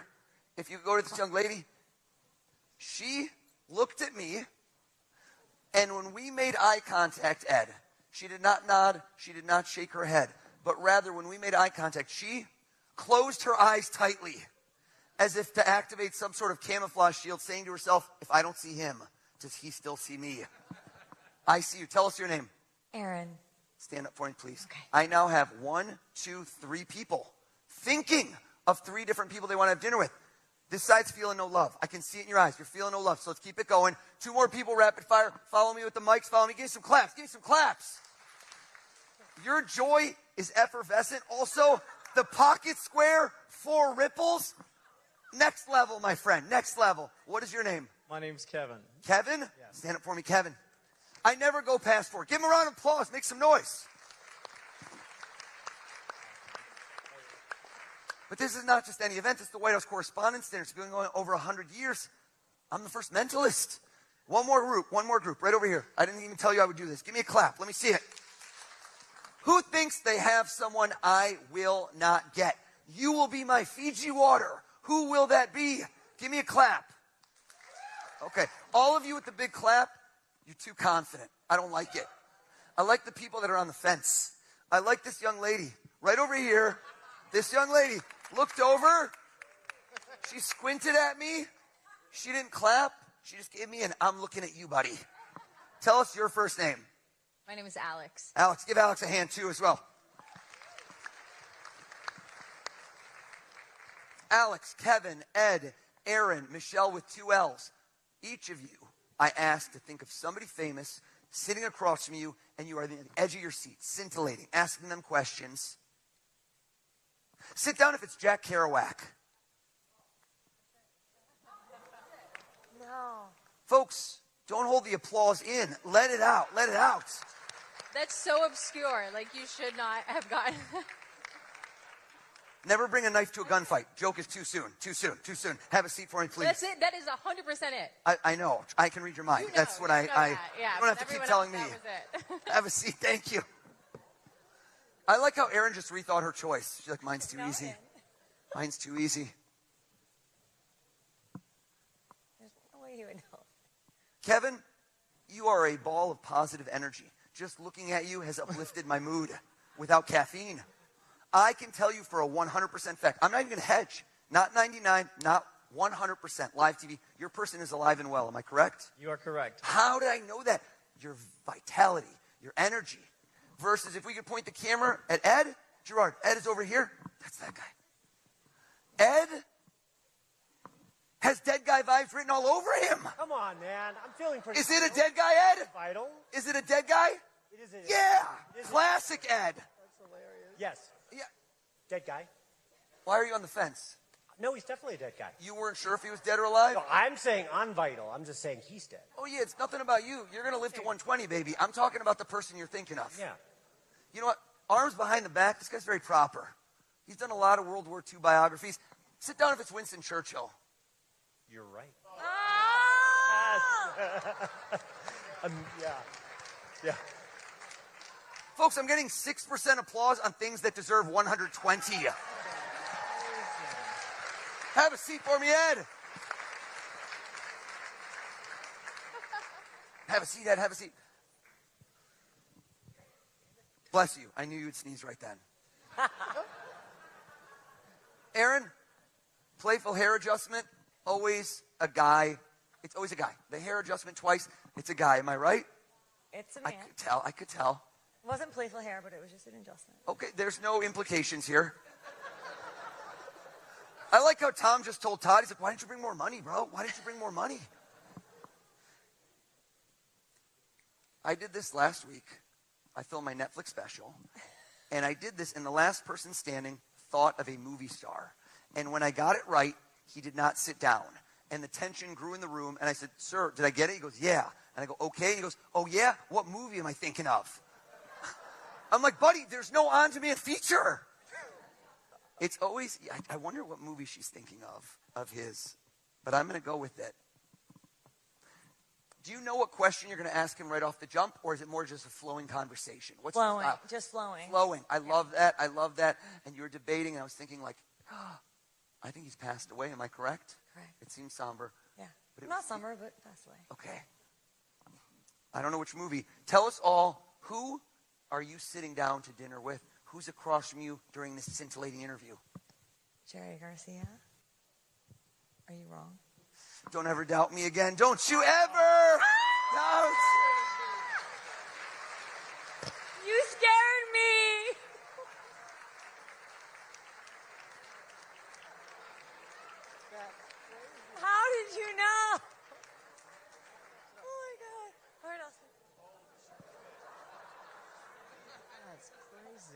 Guy next to her dropped an F-bomb. We're not on the hot mic. We're okay. We are okay. Michelle with 2 L's. Kevin with the tremendous smile. We have an issue right now. We have a problem. You don't realize it. But the issue is that so far tonight, I'm on fire. No, don't you smile, Kevin. It's a bad thing. I set the bar too high too soon, which means that right now, I can no longer guess who you're each thinking of. Because you will say to me later, what'd you think of that guy O's? And you're like, he's pretty good, but then he did it 4 or 5 times, he plateaued. Kevin, I don't plateau. I peak. So I'm going to hand each of you, we're going to hand you each a poster board and a marker. If we can grab, come on, I need you. We're going to hand you each one. Don't open the markers yet. The markers, just because people try to unscrew them, they just pop. Don't do that, Kevin, don't do that. Hand each person one, and each of you, very important, don't open the marker, hold them close to you, hold them sideways. Landscape is good. Okay. A little twist there, Kev. There you go. Beautiful. Freeze. I'm not going to guess who you're each thinking of. I'm going to do something exponentially crazier. You're going to talk about this for years. This Frisbee I purchased for 82 cents. Amazon Prime, free same-day shipping. This Frisbee has a 1.5-star review. This is literally the worst Frisbee in the world. I could have my friend Tom Brady right here trying to throw it to you. It would not land. It does not fly true. Let's see. Who could we get? Oh, the president? Yes. No. Will you just throw it for us? Is that okay? I don't know if I can aim it. Secret Service, is this okay? They just went code red, mentalist, no. I can't throw this. We'll see what we can do. We'll see what we can do. I don't know if I can aim this thing, President. There. Okay. You know what? I have a better idea. Throw the hat out in the crowd. Let's go. Someone catch. Or nobody catch. Glassware down. This guy just became his VP running mate in 2028. Hear me out. Okay. Are you okay? If you'd like, this is entirely your choice. You can help me. But the Frisbee goes further than the hat. So it adds elements of excitement and randomness versus the hat had about 3 people to land because it appears I've made half the room disappear. Would you like to keep it or would you like to throw it onwards and make this even more random? Actually, I would love to keep it. Would you like to join me on stage and be my mind-reading protege? Oh, why not? Give her a round of applause, everybody.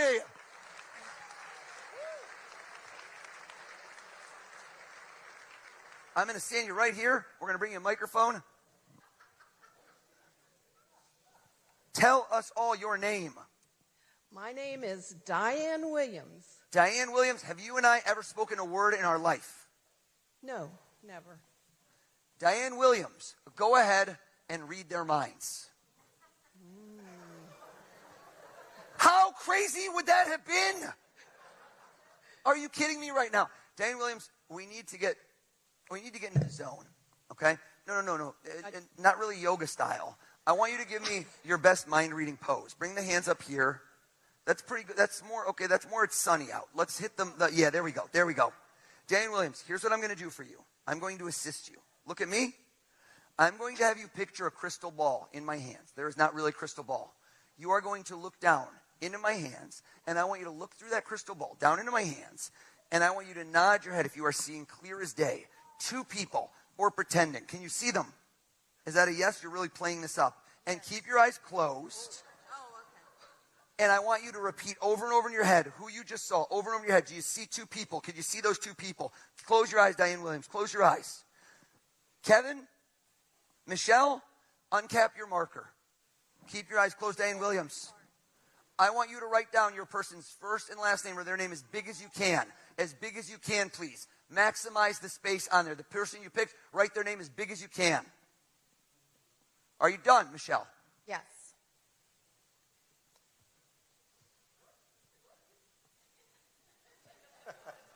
Take your time, Kevin. I'm getting bored of my own show. Kevin, you're done. Done. Diane, wake up. Come back to the light. Now, I'm going to give you one clue, which is that we were able to ascertain that his person is alive. We said that earlier. Okay. So I want you not just to look into that beautiful smile, but look into his eyes. See the reflection across from him and tell him who is the person he is sitting down to dinner with. The person is alive. Who is it? Michael Jordan. Michael Jordan. Stop. Oh my God. Stop. Folks, are you alive in this room right now? Michael Jordan. That's crazy. That was a 3 out of 10 on something that should have been a 12 out of 10. So no, I'm not looking for pity.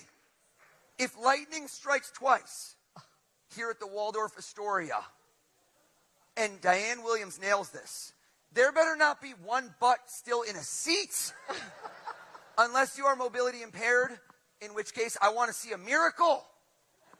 So you don't look into Michelle's eyes, you look into her soul, and you tell this woman, okay. Okay. What's that? I just saw one name. Okay, well, that's his name. Okay. What would we do? What if we put on your mind reading face? Okay. Diane Williams, get back in the zone. Look at me. Stare me in the eyes. Well, her eye contact is very intense, folks. I hold this crystal ball up. We look through it. We see this beautiful check glass. Down, we look down. We look down and we look down and we see a face. And we say to ourselves, who do we see? You're pretending even though God knows this is not going to work. So I'm hoping for the best. Okay. I don't think it's going to work, but who knows? Are you staring at Michelle? Are you looking into her eyes? Look deeper. Look into her soul and give it your best shot. Diane Williams, who is she having dinner with?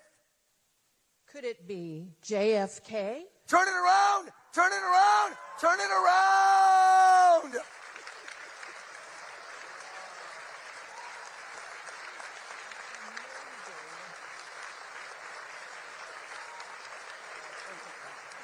In.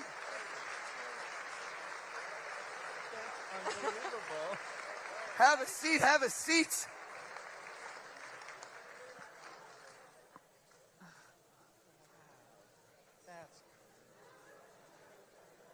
Folks, I'm bringing Diane on the road with me for the record.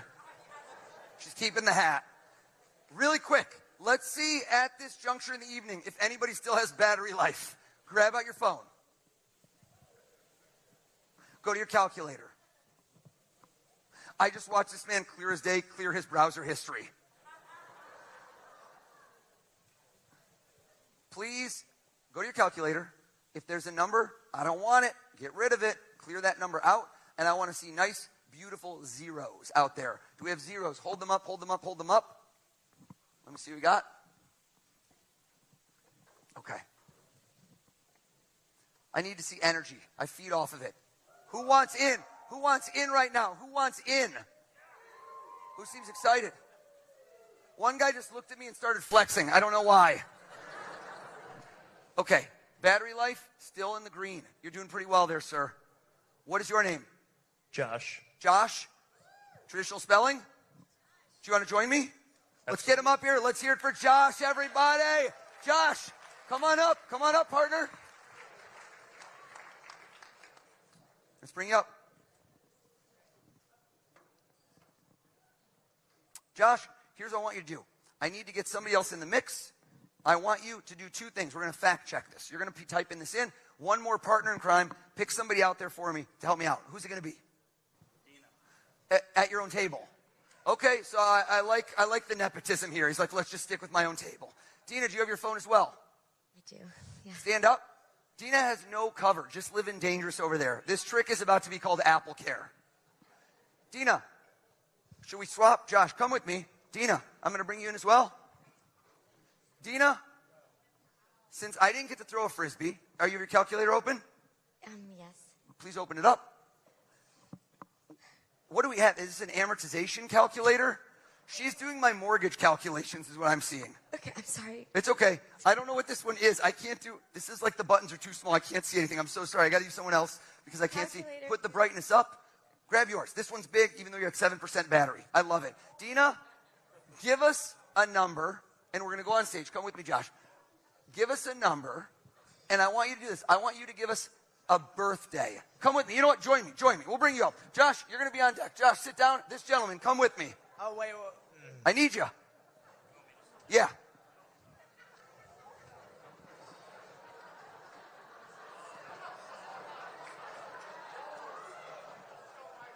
How are you? He keeps getting texts from his table saying he's going to get you good. Who is writing that? I'm going to bring you a microphone.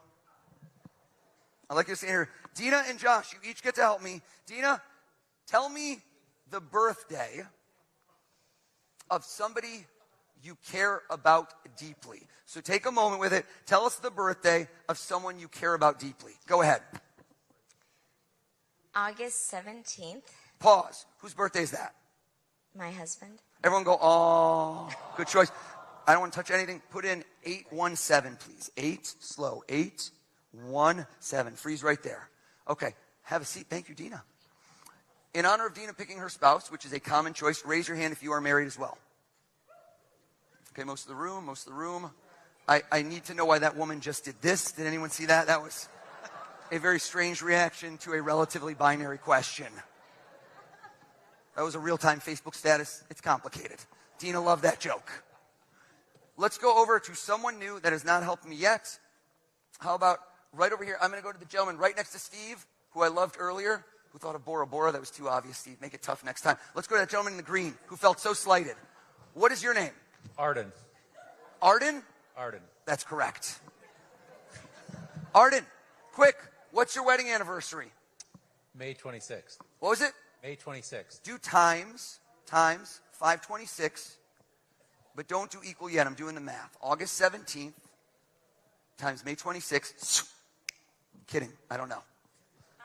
Michelle thought I could do anything after John Fitzgerald Kennedy. You get to instill a little bit of yourself in this. Do you have a lucky number or something special to you? You do? 1 digit or 2 digits? 1 digit? Bring it close to the heart. That's your heart. Yeah, we're not there yet. And I want you to hit plus and hold it close to you and put in your lucky number. And then walk out into this crowd to somebody that you do not know. Is that possible? You seem a social butterfly. And I want to lock eyes. Look at me, sir. Look at me, sir. 500 times 1,000 is 500 G's. I'm a capitalist. I want 2 commas. I want a third comma. I want millions. What's your name? Colin. Colin? 1 L or 2? 1. All right. Michelle's not happy. Some of you, your memory is not as good. You don't know why that callback was funny. That's okay. Colin, 3-digit number between 100 and 500. Don't do 1, 2, 3. You're better than that, Colin. You're better than that. You got a number? Yes, sir. I didn't like it. Change. Okay. There it is. Whisper with no microphone into his ear your 3-digit number. Everybody make ambient ocean noises. Did you hear what he said? We're going to hit the microphone right there. Have a seat for me, Colin. Please type in, to this gentleman, please type in a times and put in Colin's 3 digits. You did it. Colin, have a seat. Wonderful. Did you hit equals? Not yet. Please. All right. Got to be over 30 mil. It's got to be over 30 million. Is it over 30 million? It is. Okay. I thought that was lightly impressive, but no, it's okay. I don't need the pity applause. Thank you, though, Bobby. Thank you. I'm ready. I'm ready for you. Oh, yeah, I'm not Rain Man. What do we get? That's what the calculator, yeah. Read the number. Yeah. All right. 53 million. Hold up. 53 million. 670,000. 600. Oh, I didn't leave enough room. Okay, I'm gonna wrap around. 53,670,000. 682. $682. Bam. Have a seat. Give them a big round of applause. All my helpers. Dina, Josh, way to fact check. I appreciate you. Did you hear me say dollars? Imagine that you go to your ATM, that you swipe your card, that you type in your PIN code, or if I'm there, I do it for you. And suddenly, in your checking account balance, $53,670,682. How would you react? Let me see some faces. Okay, I like how some of you didn't hear the key word, checking account. This is not an interest-bearing account. I like how one guy swore under his breath, like tariffs. Folks, you should deploy this capital.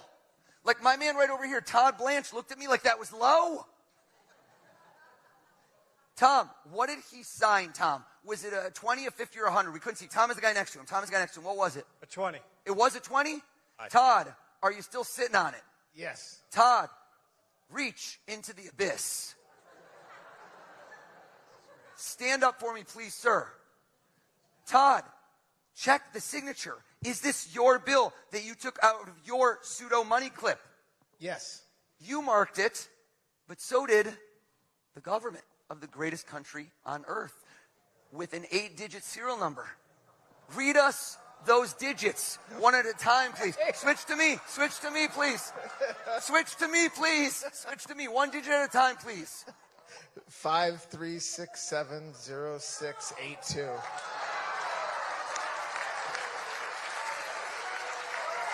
Thank you very much, everybody.